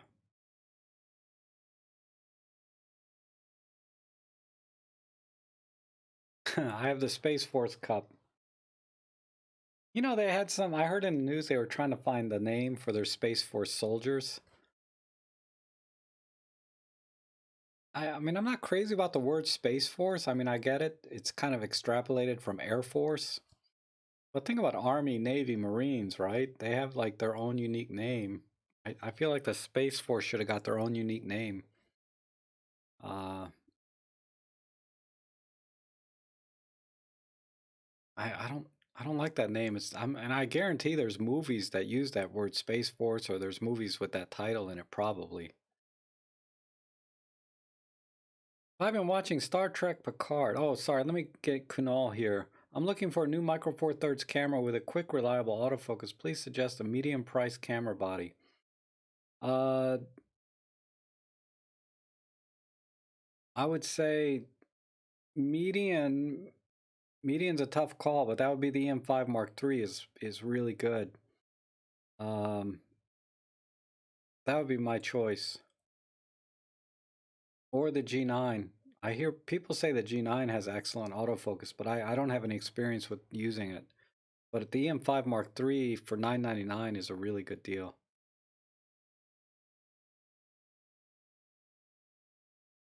I have not been watching Picard because I'm not subscribed to, what's it come on? CBS All Access? I'm not subscribed to that. So I might have to wait for it to come out on DVD. or Blu-ray or something. I like to buy Blu-rays. I like physical copies. I only watched the first episode because they had it for free on YouTube for a very short time. CBS put the launch video on, or the first episode on YouTube, but it's gone now. Oh, Lieutenant Uhura. I know.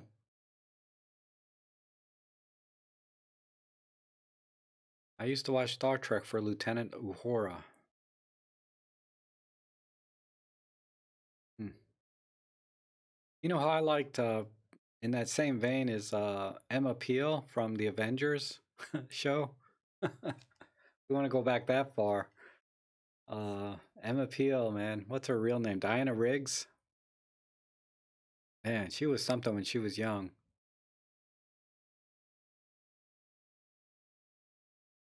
U.S. Severance. Sorry, typing too fast. Someone was asking about putting photos on shirts. I was explaining I had photos put on a 6x6 foot blanket. Oh, okay. Now I understand. Okay. You had photos transferred to a blanket. You're welcome, Kanal. It's a great camera. Uh Jerry Ryan is on the new one. Nice. And aside from the obvious reasons, actually, Seven of Nine was my favorite character on Deep Space Nine. That and Tuvok.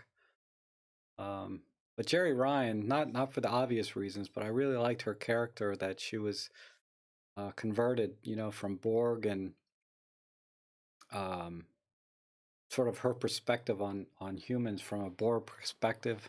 I always thought that was cool.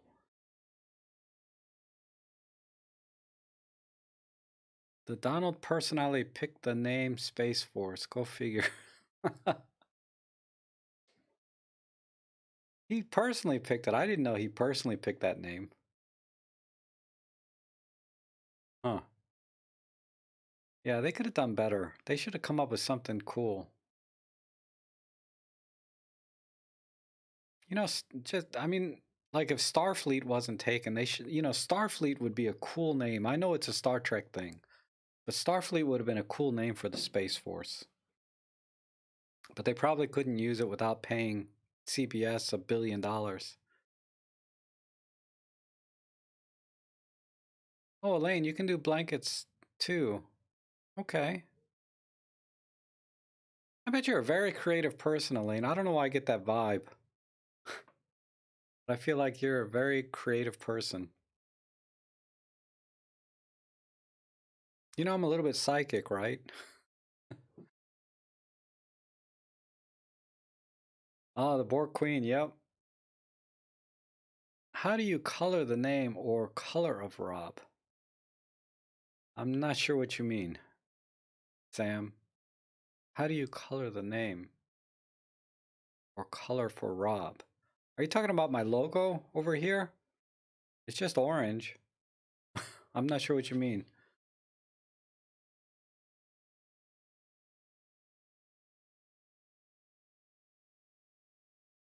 Start with a blank page. Oh, I'm sure you could think of something with a blank piece of paper. But yeah, I'm kind of the same way, and I'm very good at copying things. Uh, it's very hard to come up with something from scratch, though, right? And that applies in photography. Um,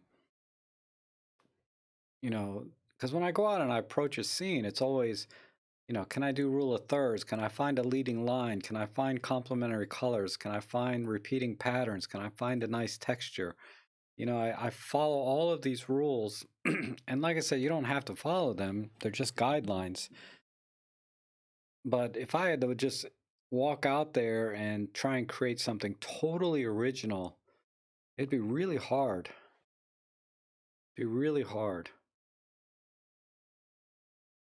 And then the funny thing is, when you do think you have something original and you put it out there, or you start to look into it, you find out it's been done before. There was a couple of times when I thought I had something original and I found out it had been done or invented before.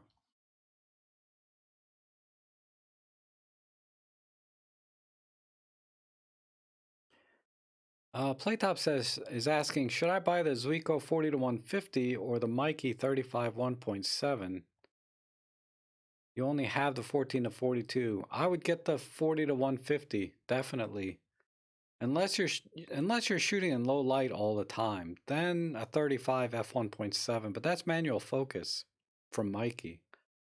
I think honestly, I think the 40 to 150 will expand your photography more than a 35 millimeter because you already have that covered with your kit lens.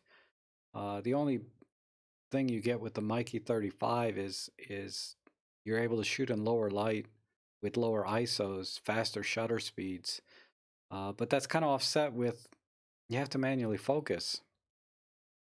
With a 40 to 150, you can get some extension tubes with it and really get into some macro photography or uh, do some birds in flight photography. You can do all kinds of different photography. You can do some long lens panoramics. You can do I don't know, just I think a 40 to 150 is a better way to go. If you're just if it's going to be your first lens outside of the kit lens, the 40 to 150. The only time you really want to buy primes is when you have a very specific purpose for that prime because it's a fixed focal length. Um, so when you buy a prime, you know exactly why you need it, what you're going to use it for. And 35 millimeter prime with Mikey, that's pretty tight. It's I think it's semi-portrait, right? It's not really the perfect portrait lens. And it's not wide enough to really use for anything else. So I don't think 35 millimeters is a very practical focal length on micro four thirds. Now, if you want to try a very cheap 35 millimeter that's actually kind of fun, is actually the one I have on my Pen F here, is the 35 millimeter CCTV lens f1.6. And this is only $30, you know. But that still might put you out where you can only pick one or the other. So I would get the 40 to 150, wait for it to go to like $99. Don't pay more than that for it. And you can usually find it for less, or sometimes find it for less, but you can almost always find it for $99. You might have to wait a week or two, but eventually it'll be $99. It's $99 more often than not.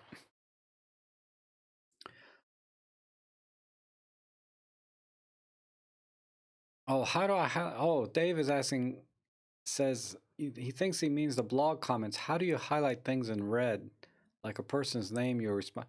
I don't know. It does it automatically.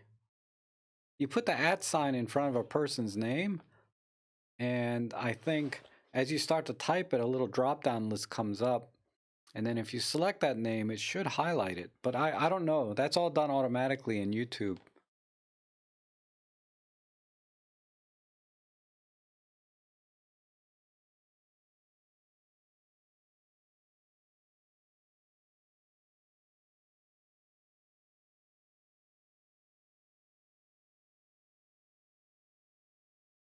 Oh, Sam's already answered the question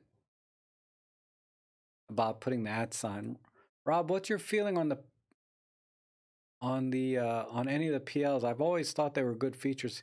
Yes, if you're gonna get a pen PL camera, you want to get the PL8. And of all of the PL8 or the PL7, whatever you can get a better deal on, they're virtually the same camera. As you know, the flip. This was my primary vlogging camera for a couple of years until I got the M5 Mark III. But the reason I recommend the PL8 over the PL9 and the PL10 is because of this little port here.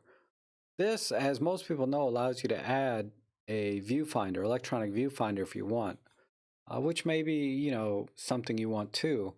But I bought it mainly because they have a mic adapter. It's called the SEMA, S-E-M-A mic adapter. So I can attach a mic and I can vlog with an external mic on this camera as well. But these are awesome cameras. The only limitations it has really is there's no silent shutter on this, as far as I know. And some of the video features are very limited, right? In terms of frame rate, I think it only does 30p. It doesn't have like 24p. So it's got like limitations to it that nobody really cares about, right? Uh, the core functions, the art bracketing, the art filters, the HDR. Well, I better not say HDR, but it has like 95% of everything the EM10 Mark II has. The M10 Mark II has about 95% of everything the M5 Mark III has, and so on. An image quality, TruePic. This has the TruePic 7, I think, processor. Doesn't matter. They're all good. This is, but that, yeah, of all the PLs, I would get the PL7 or PL8 because of this port to give you the option of a viewfinder or um, microphone.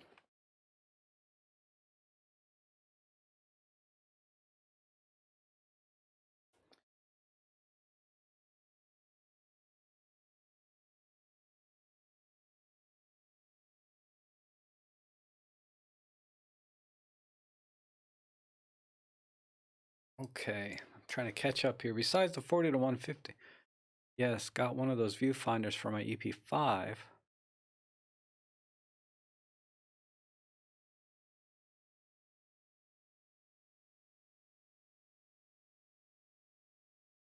So Playtop says besides the 40 to 150 lens, so I assume you're asking me if would I recommend anything else. You know, and it just kind of gets expensive from there, right? The 45 millimeter f1.8 is an excellent lens. That's really shoots above its price point. It's an excellent lens. But this 35 that I recommended, the CCTV lens, is awesome for 30 bucks. And I have a video on this lens that you can check out, and of course has my links to it if you want to support the channel. But well, maybe not because you're in Europe. But anyway, this is a great lens. Other than that, if you want to talk about non-Olympus lenses, a really fun way to go is if you buy like a $15 or $20 adapter, you can adapt Olympus OM lenses. And really good lenses that are relatively cheap is like the Olympus 50 millimeter f1.8 and the Olympus 135 millimeter f3.5 Zuiko lenses. They're OM mounts, so you need to get a Micro Four Thirds to OM mount adapter, and that will carry you. Like what do I have here? This 24 millimeter, but they look like this. They're really old manual focus lenses, right? And this is a 24 millimeter. This is also very good. This is a little bit pricey though. This is about 160 or $70. But I don't know. You might be able to find it cheap where you are. But the 24 millimeter f2.8, the 50 millimeter f1.8, and the 135 millimeter f2.8 are really good lenses with an adapter. I would get those lenses over a 35 millimeter Mikey.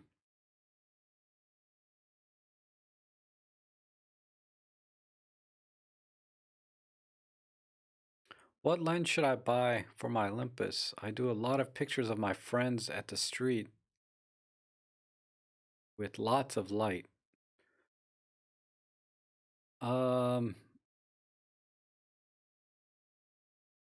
The 17 millimeter f1.8. I mean, if we want to talk about more expensive lenses, I was under the impression you wanted to kind of stay in the low end because you talked about the 35 millimeter and the 45 150. But if you want to spend a little more money, you can get the 17 millimeter f1.8. That's an awesome lens for taking pictures of friends in the street. Sam Thompson says, I discovered today that if you subscribe to the Adobe CC plan, then you can have up to 5 websites on their server. It uses an app called Portfolio, and my initial impressions are good. Huh, I've never looked into that. You know, I got my little blog. Joseph says, have you seen the M43 to Nikon Z mount adapter? No, I have not. I have not seen it at all. And if it has contacts on it, because you're saying you're curious to see the performance. If you're talking about the performance of the adapter, meaning it allows autofocus, that would be interesting. But if it's a dumb adapter where it doesn't have contacts, maybe you're referring to the performance of the lens themselves on Micro Four Thirds. I think it would be more of an academic exercise. Because Olympus makes such great lenses already, it'd be hard to see other lenses performing better than what Olympus is already making. But I would be curious from an academic sense if there is any better performance from Nikon lenses. I know that the vintage Nikon lenses that I adapt to my Olympus technically do not perform or anywhere near as sharp as the Olympus native lenses. But yeah, I don't know. I've never didn't even know that existed.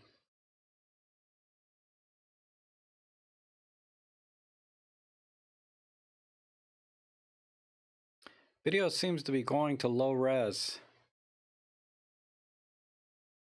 Anyone else having a problem with my video? I'm not seeing any issues on my end. The stream's audio bitrate. I get messages about the audio bitrate being low, but not the video bitrate.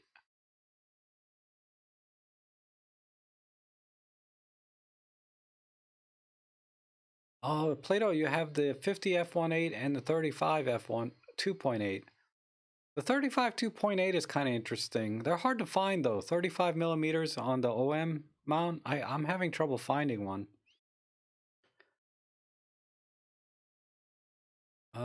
Sam says I use the 17 millimeter f1.8 on my Pen F about 80% of the time. Yeah, it's a great lens. It's if I'm going to do some serious street shooting, I use the 17 millimeter. John's asking, what's the difference between the rangefinder style EP and PL? The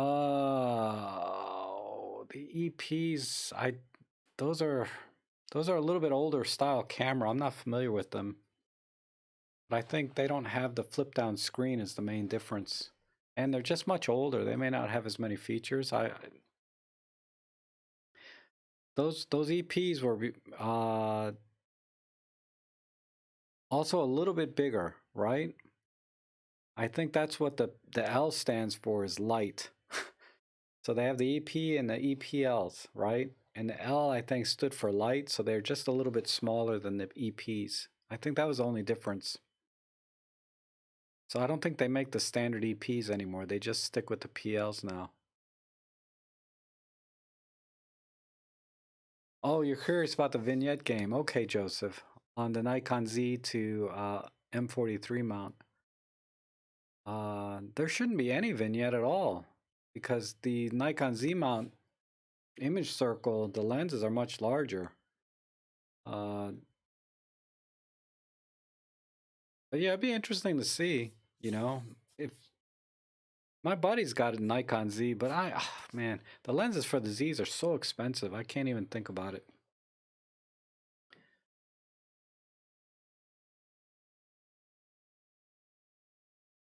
Playtop, if I buy a lens on the marketplace, it has no warranty. Is it safe for me to buy there? No. If you're talking about eBay, you have to be very careful. Make sure the seller has a 99.5% or better rating. Make sure they're also a top rated seller, and then that you get fast and free shipping. If you have all of those things checked from an eBay seller, you'll probably be fine. Or you want to go to reputable third-party sources like KEH.com. I've heard good things. RobertsCamera.com or UsePhotoPro.com. I've heard good things, but I don't know. if you're not in the US, where to go to look for things. Maybe keh.com will ship internationally. So it's keh.com. That would be the only place I'd buy from.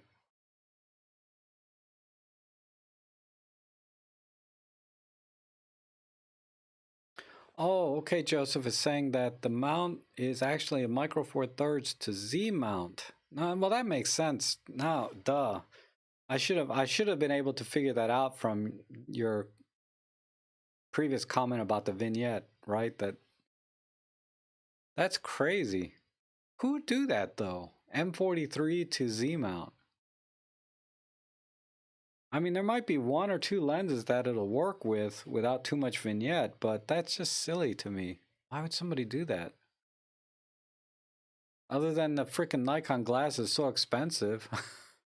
Not that Olympus is all that cheap, but it's a lot cheaper than Nikon.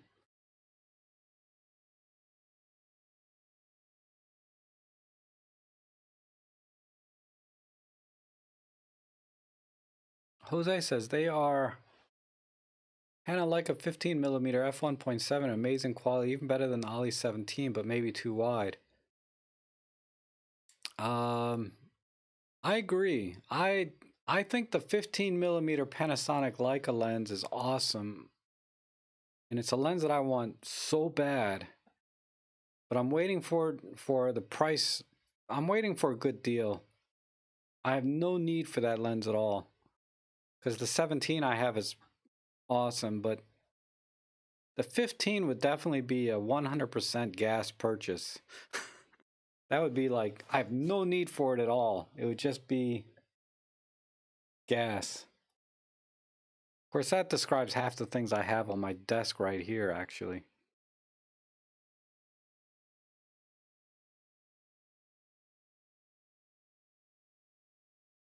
Mark says the EP5 was an awesome camera, like a rangefinder before the Pen F came out, and he would recommend it. Okay. Yeah, I'm just not familiar with the older EPs.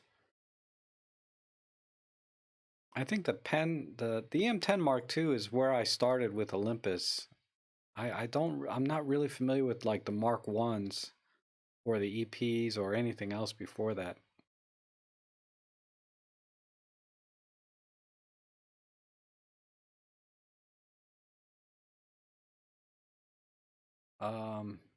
MPB, yes, thank you, Tony. MPB.com, I think it's .com.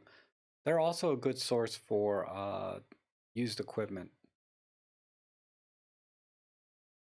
Yeah, eBay is crazy, so that's why I gave those criteria. You have to be really careful.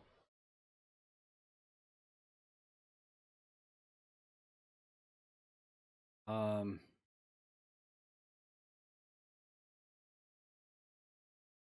Thank you, Tony. You're sharing. He says he uses mpb.com or Camera Jungle for used stuff.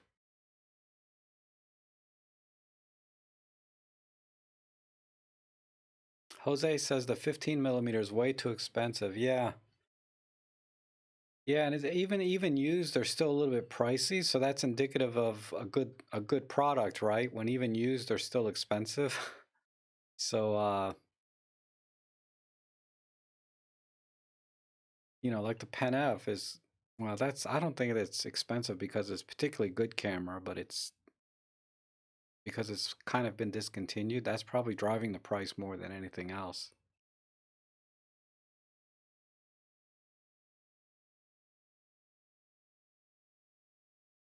Plato says he's bought about 20 items on eBay over the last 2 years and never had a problem.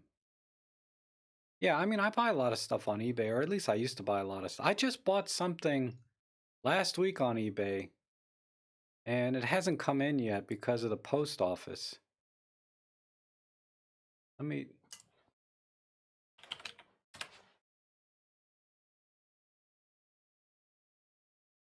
check it here. Yeah, it was shipped out uh March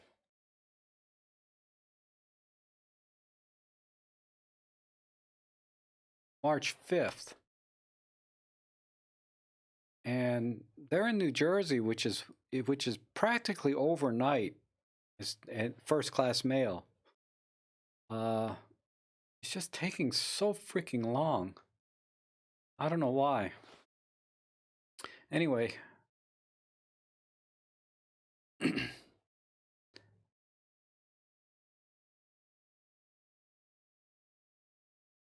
Leptopiracy says, I sold my 15 millimeter of the 17 millimeter because I didn't think the focal length, keep in mind with Olympus, probably the worst among the prosumer Olympus lenses. I meant sold the 15 for the 17.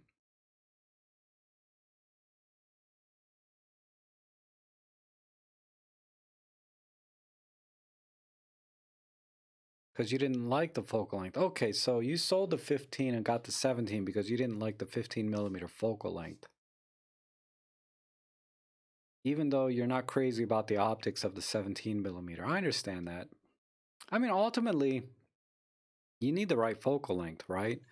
I put focal length over ultimate quality of a lens any day.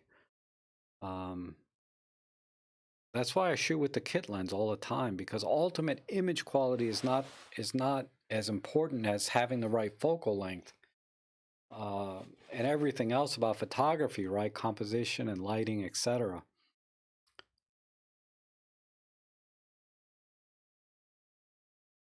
DigiE, I've never heard about that, Playtop. No idea what that is. Lauren, how are you? Lauren just popped in here. Anyone here using and liking the Lumix 35 to 100 lens? I was thinking about the 14 millimeter too, but it seems a tad wide, and I have 12 to 32. I know. I think the 35 to 100 is pretty attractive lens, right? It's an f2.8, and it's relatively small for it given its focal length and aperture. Compared to anything Olympus has. Olympus really doesn't have anything equivalent. They're 40 to 150 f2.8, but that's massive lens, relatively speaking. So the only thing I remember is, Jordan and Chris Nichols, I think they were with the Camera Store at the time, not DP Review, but they did a review comparing those two lenses directly head to head. And you've probably seen it, but the only thing that really the 35 to 100 kind of lacked, other than obviously the focal length, was the close focusing distance.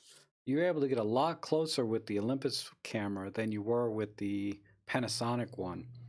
So just watch that part of the video if you've already seen it before, just to kind of get a feel for that part of the lens, if you can live with that.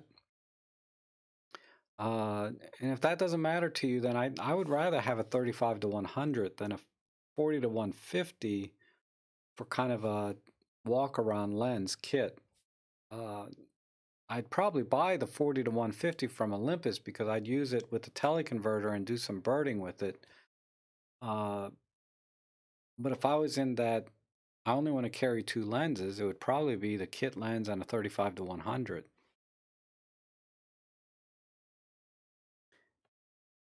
Bowden 53 says, "Hi Rob, late getting here, but wanted to say hello. We'll watch the full video later. Have to leave shortly." Okay, well, thanks for dropping in, saying hi. Appreciate that. Kostov, how are you? Man.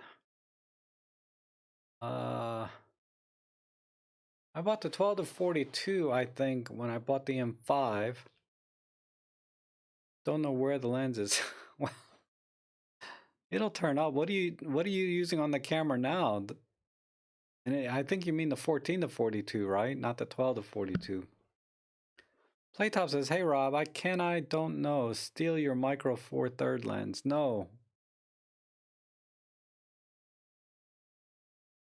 And I am talking the slow 35 to 100 for $399. Oh, that one. Why would you want that lens, Lauren? I would think the 40 to 150 kit lens from Olympus is the better lens.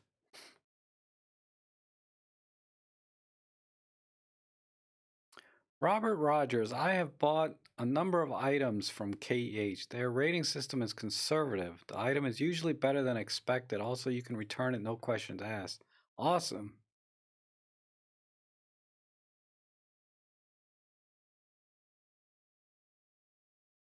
Dave Nelson says, anyone else get this message? Chat disconnected. Please wait while we try to reconnect successfully.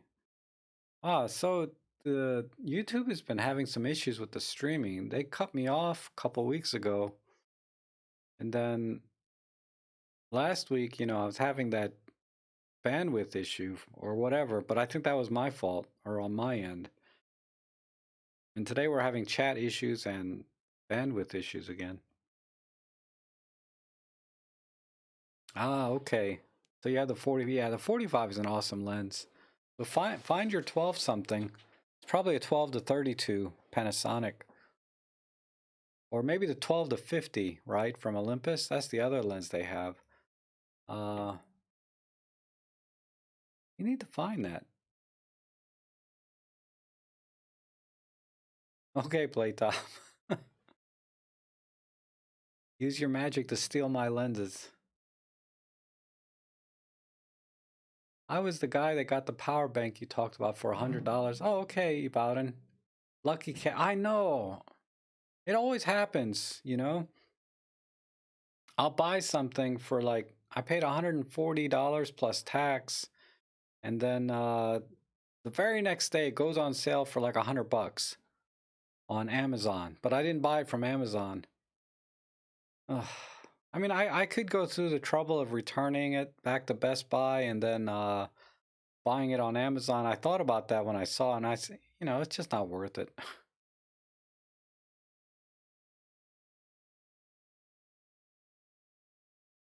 So the 35 to 100 from Panasonic is very small. Okay, I haven't seen that lens.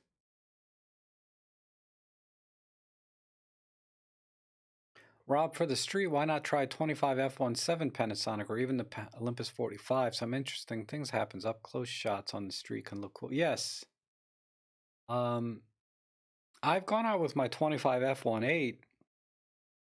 No, I did go out with the 25 f1.7. I put it on my Pen F and I put one on the GX85 and I shot them side by side. So I have a photo walk with that. And I liked it. I should do it more. I really liked it. And the 45 millimeter, I've only done that once for street photography. I'm more of an architectural guy when I'm out street photography, like capture the environment and all the buildings. The 45, is a little bit, is pretty tight. So I was struggling a little bit. I mean, I got shots, but I was struggling a little bit using that in the street.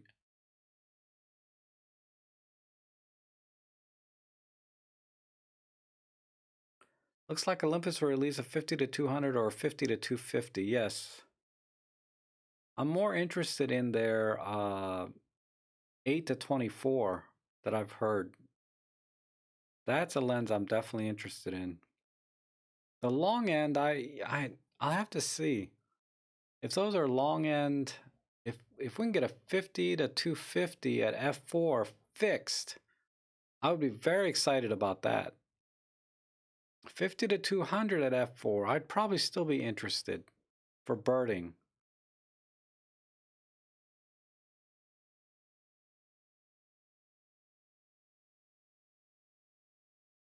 So Arthur, you're talking about this, saying it's a fast, beautiful lens, very sharp and small. All right, now I'm curious. I got to see what this lens is everybody's going on about. So let me zoom this in. All right. Standard zoom. Tele zoom 35 to 1. Oh, look at that. 35 to 100 f4 to 5.6. It's a little slow, but what's it weigh? 135 grams. Wow. That is tiny. Look at that.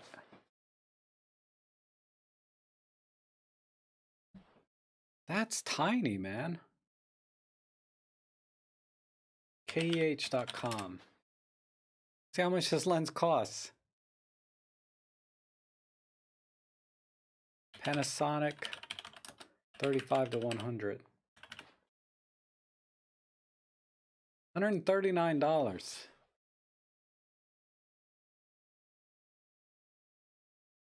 $168 in excellent shape. That is interesting. Okay. I understand now what you guys are talking about.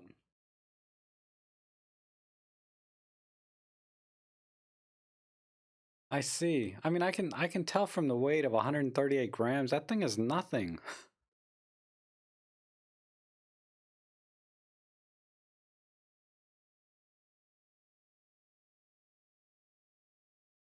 Let's see. Wow. Bunch of stuff scrolled up when I came back. John Allen, is Phase AF better in low light? I know that my EM5 and my EM1 Mark IIs and my EM1 Mark III all have phase detect, and they are much better in low light than the other cameras that don't have phase detect. I don't know if it's because of the phase detect that it's better in low light, but I can tell you that my phase detect cameras shoot much better in low light than my non-phase detect. But I don't know the actual technology answer for that. I used the Ollie to 40 to 150 at a gig last Saturday. Performed beautifully even with the digital teleconvert. Yes, it is a good little lens. I like that lens, Tony. You know, the little kit one, the $99 one. Oh, thank you, Playtop.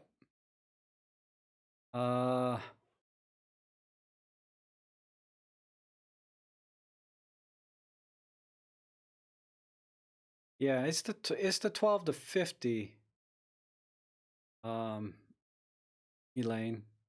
I'm pretty sure if it's a 12 millimeter, Olympus only makes a 12 millimeter, like a 12 to 50 in a zoom. Jose says, "Hi Rob, what R filters do you use when you do your photo walks? I like to use the 17 with the M1. Typically I like to use other than monotone, right? That's not really an art filter. But I like dramatic tone 2. I like the color process 2. I like the instant film, which I don't think the original EM1 has, but instant film. And let me just double check.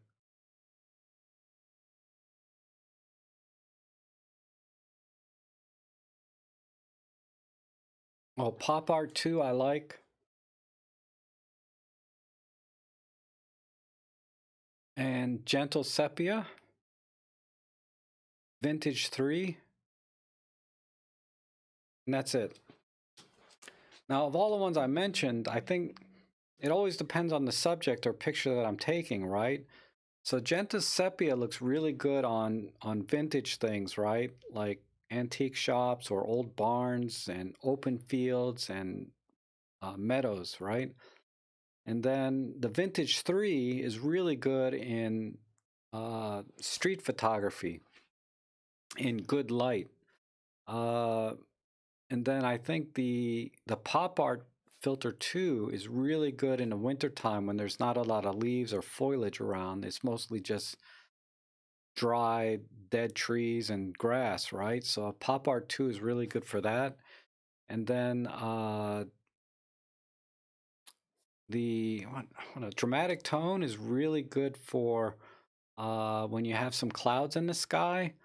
It really gives it a lot of pop and contrast to everything else. So those are the art filters I like to use, but it just depends on the scene. So if you watch any of my photo walks, I always usually mention which art filter I used. And again, 99% of the photos you see in my photo walks on the videos are all straight out of camera.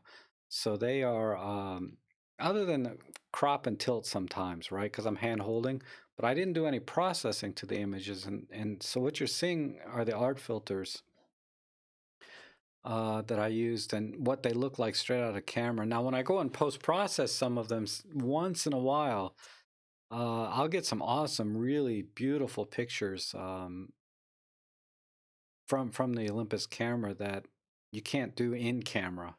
You have to post-process them.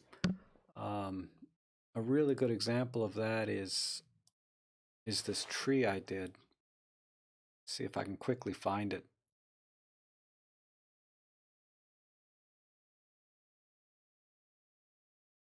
Come on.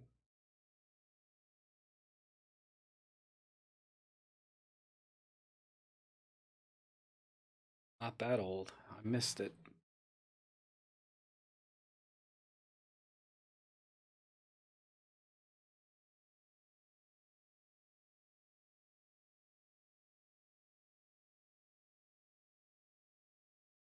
Really? Where is? Oh, here it is.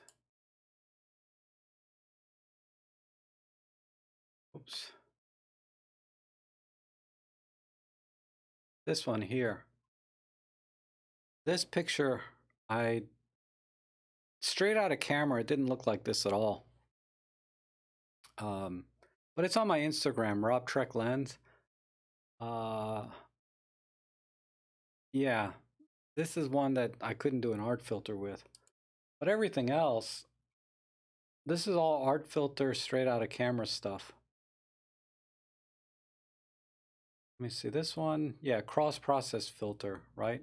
So if you look at my Instagram descriptions, I always put the settings and the filter that I used. Like this was instant film, another favorite of mine. I don't think you have that one.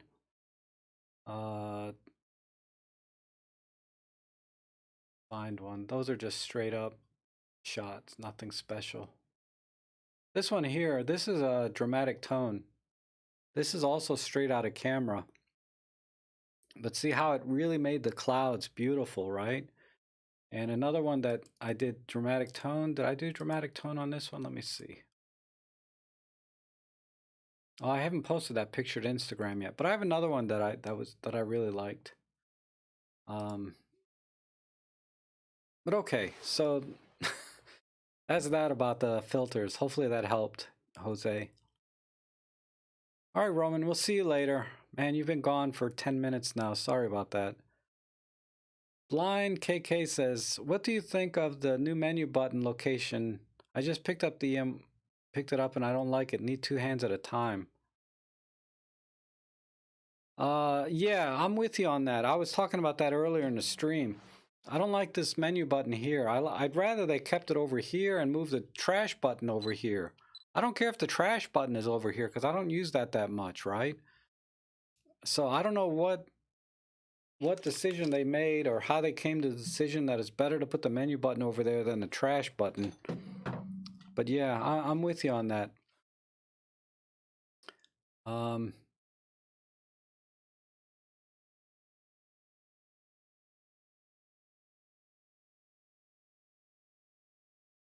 Where am I here? I was at 6 o'clock. And I'm way off. That says, Dave says, Rob, the 8 to 24, for real? Yeah, that's been coming up in my live streams. I haven't seen it or really looked into it, but somebody keeps bringing that up in a live stream. Arthur says, it's the physical size of the 45 f1.8, just a little fat. Oh, okay, we're talking about the size compared to the Panasonics. Yeah, that is a good lens though. Matty Salanto has a good review of this lens. Okay, good to know. Ali should design all of the upcoming Pro Tele Zooms to be compatible with teleconverters. That's a tough call because the teleconverters, they stick out a little bit, so they'd have to design the lenses to be a little bit longer, and that would be a problem because the way the teleconverters are now, like you see on this lens, there's a little bit of let me get my face face detect is so good on this camera. It just like if I put this here, it won't focus on it because my face is still kind of here. But anyway, see how deep it is? The lens is. It has to be even deeper if you're going to use a teleconverter. So if they're going to make that deeper, then they have to make the lens a little bit longer. And you know, where's a shallow lens? I mean, it's just lens design, right? But you can see, like on this lens, it's like right there, right? There's no room, so you can't use a teleconverter on this lens. So they would have to design the lens and to work with the teleconverter specifically, and to do that, they'd have to make the lens bigger. And I don't think they'll do that.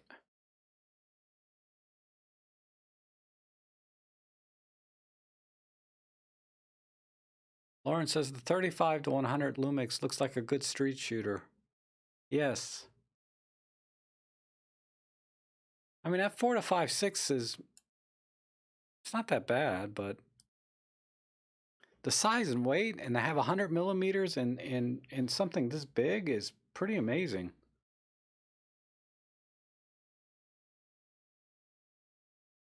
Okay, good night, Barry. Thanks for coming in. Lauren says the Olympus 12 to 40 Pro seems sort of odd. Being well built and weatherproof is fine, but f4 for 600. Oh, you're talking about the 12 to 45 lens.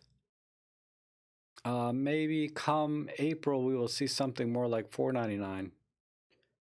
I don't think $649 is bad actually for that lens.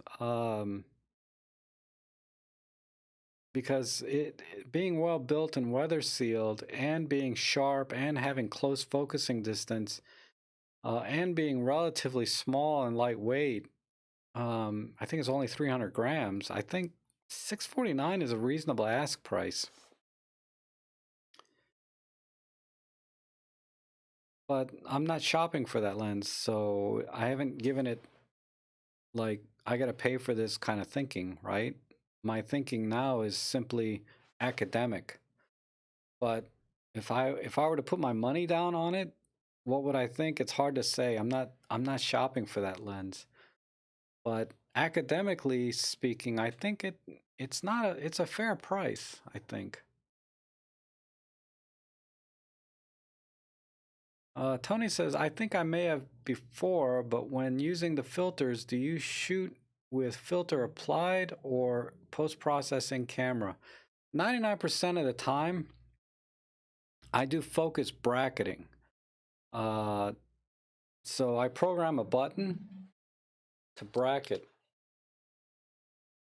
So hopefully you can see it. But I program the AEL button for bracketing. So you see how bracketing comes on, then off, then on. So I do art bracketing, and I pick those specific filters I mentioned. So when I take a picture, it automatically creates all of those files. So I end up with, you know, a billion more pictures than I need. But that's what's sort of helped me to get to the point to where I got a feel for which art filter to use for which scene.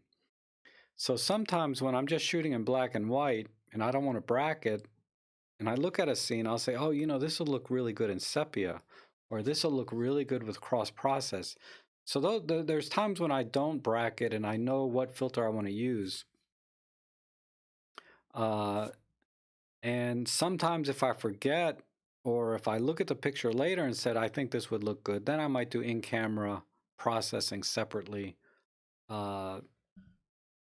But usually I do art bracketing and then just pick one. So let me see. We look at this. I'll show you my last photo walk. It's all art bracketing.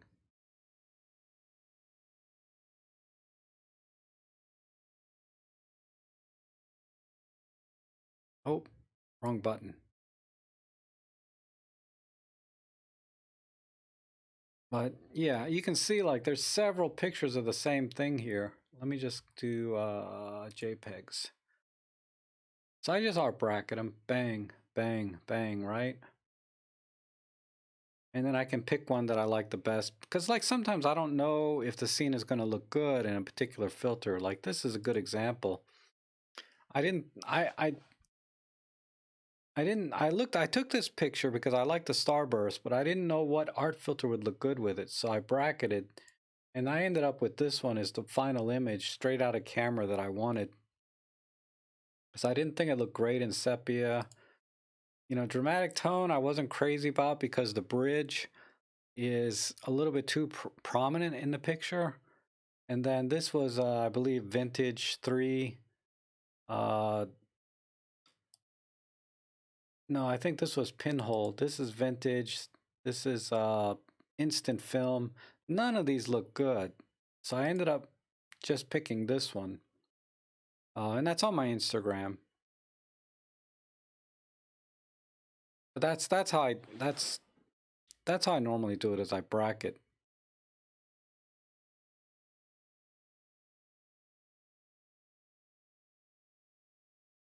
Let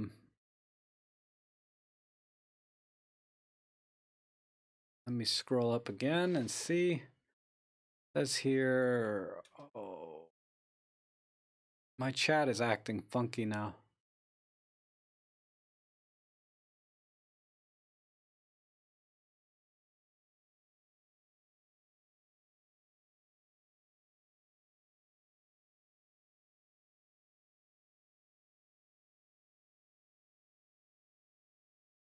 Give me 1 second. Let me catch up and then.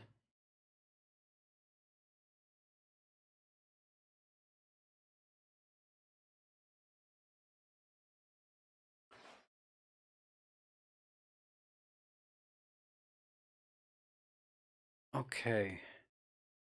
I really want to try to answer everybody's questions because I'll watch my live streams later and I'm like, damn, I missed that guy's question or that girl's question. Good night, Barry. Thanks for coming in. Okay, there's the one I just answered. 6:08 p.m. Crap, I'm 12 minutes behind here. Did Olympus lean the pricing? Yeah, right, Lauren. Rob, what is your honest opinion on that Ollie 12 to 50 with macro lens? I have it, but hardly use it. I don't have it at all, so that's what I think of it. I've never had it. I bought my M10 Mark II with the 14 to 42, so I didn't see any point to even consider a 12 to 50. So I don't have an opinion, honestly. But all I can tell you is that when you look at the used prices for that lens, because that lens brand new is $500, right? Used, you can get them for 150 in mint condition.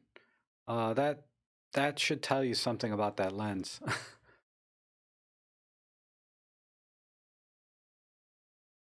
Unbalanced enough, my 12 to 40 Pro lives on my camera. Yes. It's a very good lens. I love the close focusing ability of that lens. I'm not a big fan of the 25 millimeter focal length, but it's starting to grow on me. On the Mark II, what does the OK button do in the middle of the D-pad? Or I'm sorry, the Mark III. I don't have my glasses on. Same thing as the OK button on any of the cameras. It brings up the info super control panel, or if you're in the menu, it just it like an enter button.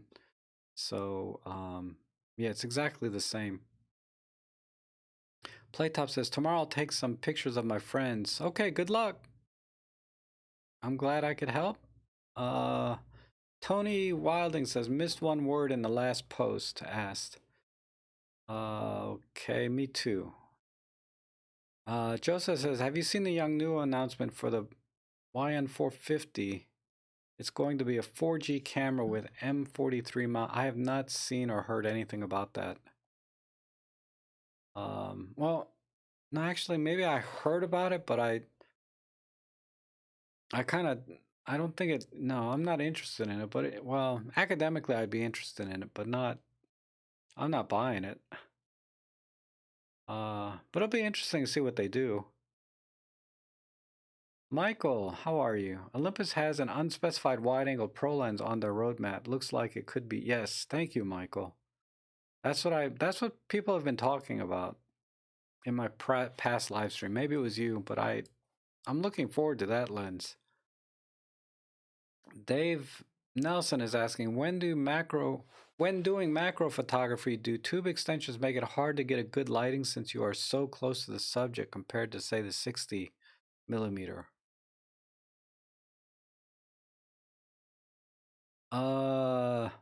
Yes, it is hard if you're using like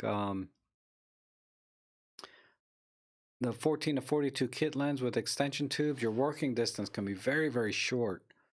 So sometimes you have to use 2 extension tubes, but then sometimes it's troublesome. The best way to use the extension tubes is with the kit lens 40 to 150. Then you have plenty of working distance. You don't have quite the magnification, but yeah, lighting is definitely a problem when you don't have any working distance. The only way you can work around that is yeah, there's actually it's well, you get a ring flash that goes directly onto the lens. It's a flash that goes directly onto the lens. That's really the only workaround, because trying to bring light in from the side with a very short working distance, sometimes the problem you run into is that the light will reflect back onto the lens and you get flaring.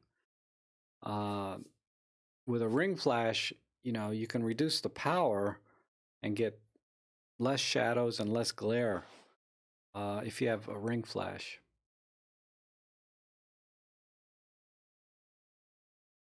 Elaine says, I've been thinking if you stick to M43, maybe you could expand your channel. Okay. Maybe.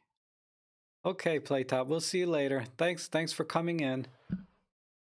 About and I'm going to get the 12 to 45 for my Mark III. Great fit. Yes, I agree. It looks like the perfect lens for the EM5 Mark III.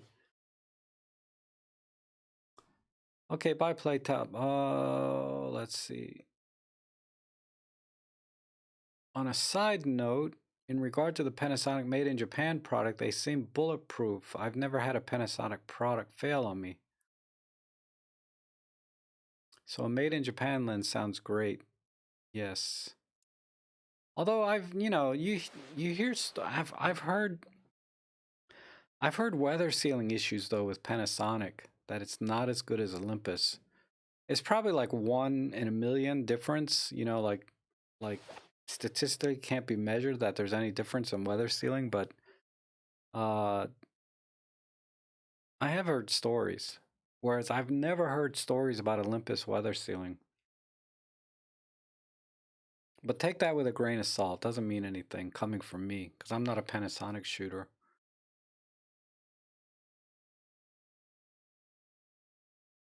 Tony Wilding says, thanks for the idea on bracketing with art filter. Leads to another question. How far apart or on the EV when bracketing?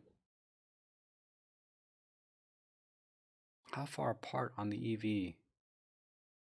I'm not exactly sure what you mean, but exposure, if you're talking about adjusting exposure compensation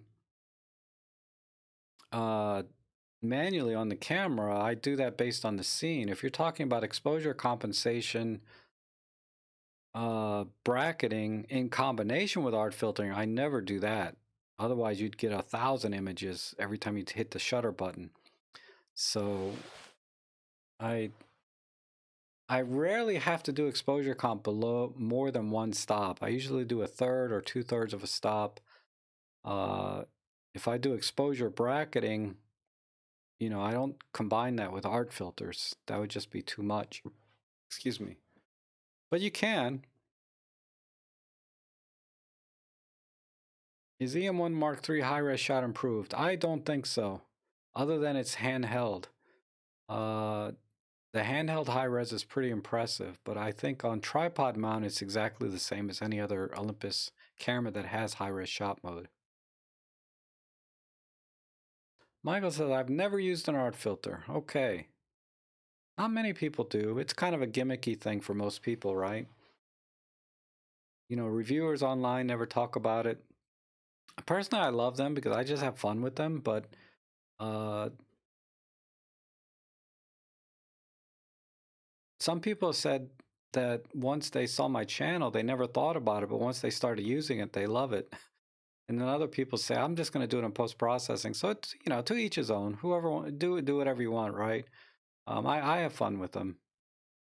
And when I buy a camera, I'm always looking, does it have the art filters? Or if I ever consider buying a different brand. Oh, excuse me. Um, Rob, what's my opinion of the 12 to 100? I've never tried that. Uh, and it's too big and heavy for me to be interested in it. So I don't think that lens is on my radar. It's really expensive and it's just big and heavy.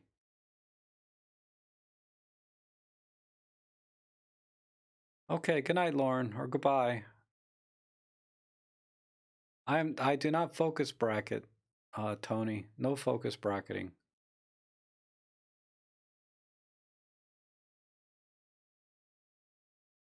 Yes, I'm bracketing the art filters, Tony. But I think ironically, you can combine EV bracketing with art bracketing, and then you'll get like 6 pictures for every art filter times. If you got 6 art filters, that's 36 pictures each time you take a picture. That's why I don't do that. So Michael says, so you use, when art filter bracketing, can you control which art filter? Yes, you can select the art filters you want to bracket. It doesn't do them all. So when you go into the bracketing menu and select art bracketing, you can checkbox which ones you want to use.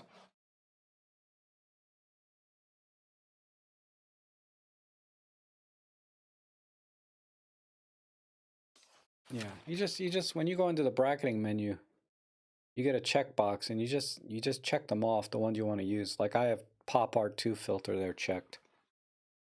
That's all. David says, I've been playing with the HDR in the new Mark III with 2 and 3 stops. Okay. I should do more HDR shots. The few times I've used it, I didn't like the results. They looked a little bit surreal. But I think if I find the right scene for it, they will look really good. But I don't have an eye for when to use the HDR. Oh, Des, you like the art filters too. That's good. Yeah, I love them.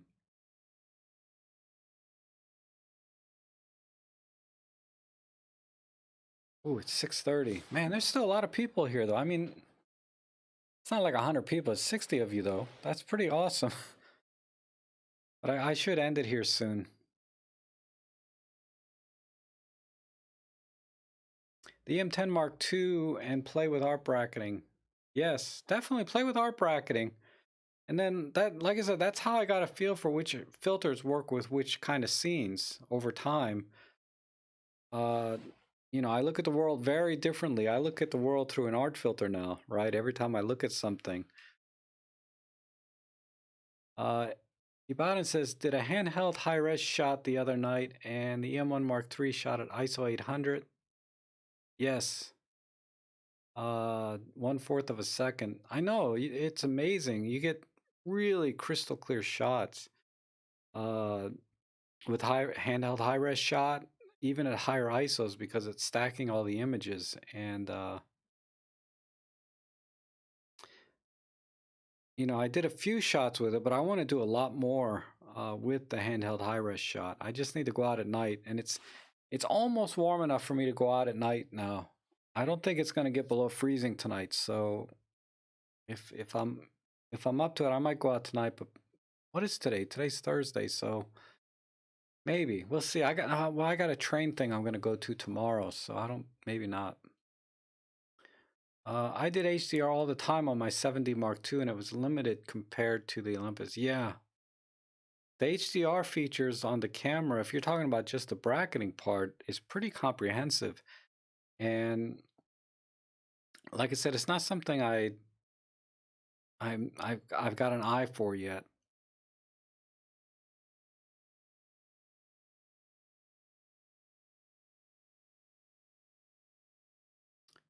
Plato says he used Photomax in the past for HDR. Good realistic results. Okay.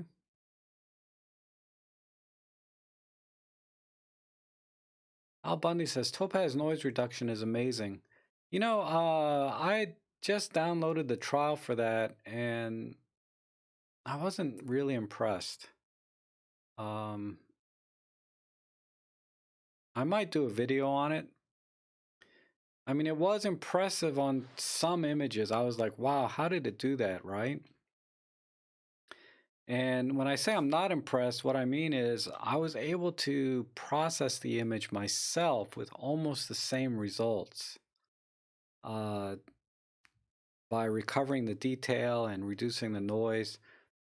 And when I say I almost got it, what I like about Topaz is it actually does a really good job at separating the subject from what's not the subject and really crushing the noise in the parts that it thinks is not the subject, and does a really good job on the part that it is the subject. Whereas when I do it myself, I have to start using the brush to brush in and brush out. This is the subject, this is not the subject, so I don't care. I'm going to crush all the noise on the parts that's not the subject. But if on the subject itself I want more detail and as little noise as possible, right? But keep the detail too. So I was able to get it to match Topaz in that respect, but I was not able to duplicate Topaz's sort of artificial intelligence of separating the subject from the non-subject. And so I think from that point of view, it may be worth the money if you do a lot of, if you want to get rid of noise in your shots without thinking too hard or doing too much work. For me, it's not a product I'd probably buy because I don't care about noise so much, but I can see for people that need to get the noise out of the shot and do it quickly and efficiently, Topaz makes a lot of sense. So I might do a video on that. I might. But I haven't had time to play with Topaz lately. I've been watching too much Doctor Who. On HDR, I use, okay, sorry, I'm there.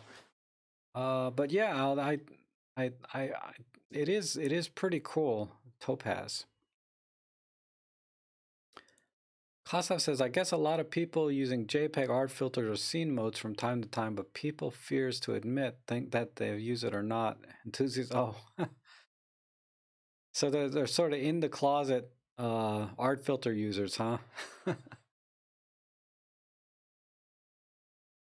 Robin says, don't go north, you'll freeze your butt off in Vermont. I know, forget it. When I'm the oldest one in the family, I'm moving to Florida. David Crook says you love denoise AI. Is that the same as Topaz or is that something else?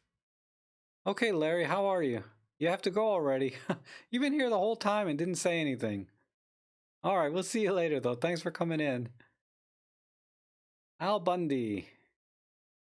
From my testing, it works with high ISO at 6400. Okay, I found Lightroom noise reduction better, but Lightroom had a little noise, but I liked it better.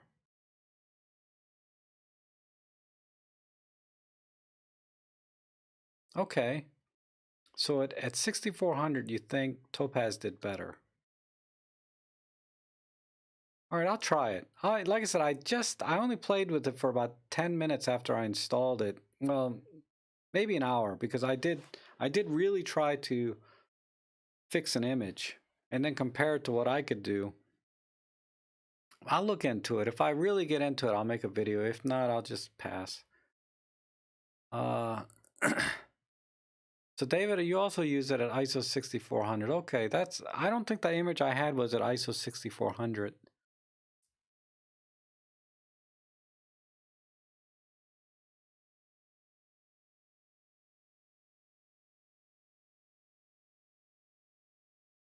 Who is your favorite doctor? I guess in the news series, I like David Tennant. You know, he's my favorite. Then the guy after him, I forget his name. I liked all the doctors from seasons 1 to 9. David Capaldi, the last one, I liked a lot of his episodes, but not every episode. A lot of the episodes I didn't care for too much. But all the doctors from the first guy in season 1 all the way up to David Capaldi. Then David Capaldi, I would say 50-50. I liked him. And not a big fan of the girl doctor, but I've only seen a couple of episodes of her, so I don't have an opinion there. But yeah, David Tennant, I'd say my favorite on a scale of 1 to 10. He'd probably be a 10, and then downhill from there. He kind of set the benchmark for me.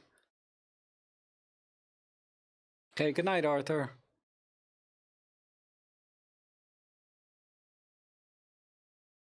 Sometimes AI clear is better.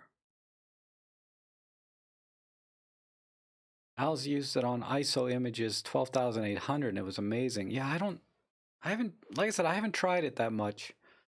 Because honestly, I edit most of my personal photos, I edit in Workspace, and then even then it's only crop and tilt. I rarely process, but I did want to try Topaz to see on some of the images how it did, because I do have some night photos that I think it's more academic for me to see how it does than it is that I actually really want to get the noise out.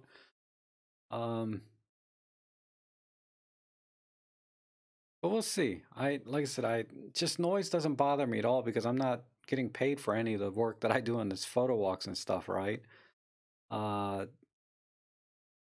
So I'm more focused on the composition, the lighting, and all of that when the noise is bad. But sometimes I use the noise to get the noise.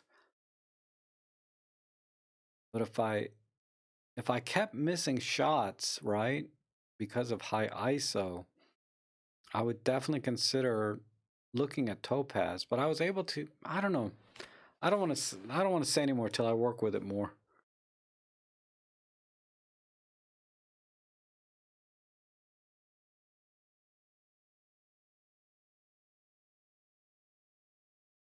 Uh,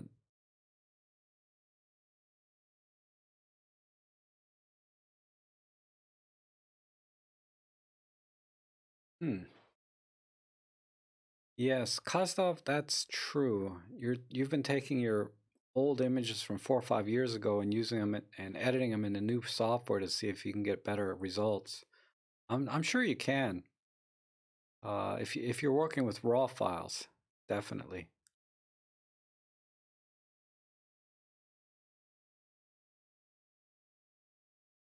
Okay, I'm gonna wrap it up here. If no one has any other questions, um, for some reason I'm really hungry. I gotta eat.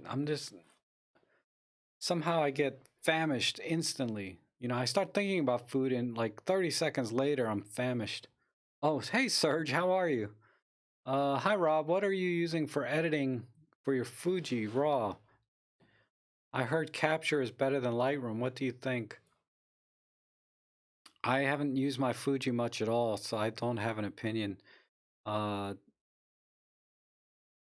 but I was just using the JPEGs out of the Fuji. I didn't really edit the RAWs at all. I was using the software that came with or that you could download from Fuji to apply different uh, film simulations to the raw file. But beyond that, I haven't done much with them. If I did, it would have been in Lightroom because that's the one I have. So, okay, Blind, KK, and then Elaine, you're hungry, huh? I know, right? That's what I hate about watching like these sitcoms, right? Every sitcom, they're at a coffee shop eating like pastries or they're at a restaurant. All these sitcoms, they always go somewhere to eat, and then I get really freaking hungry. And now I'm hungry, but all right, guys, thanks for coming in today. I really had a good time with everyone. I appreciate everyone that participated today. We'll see you again on Sunday.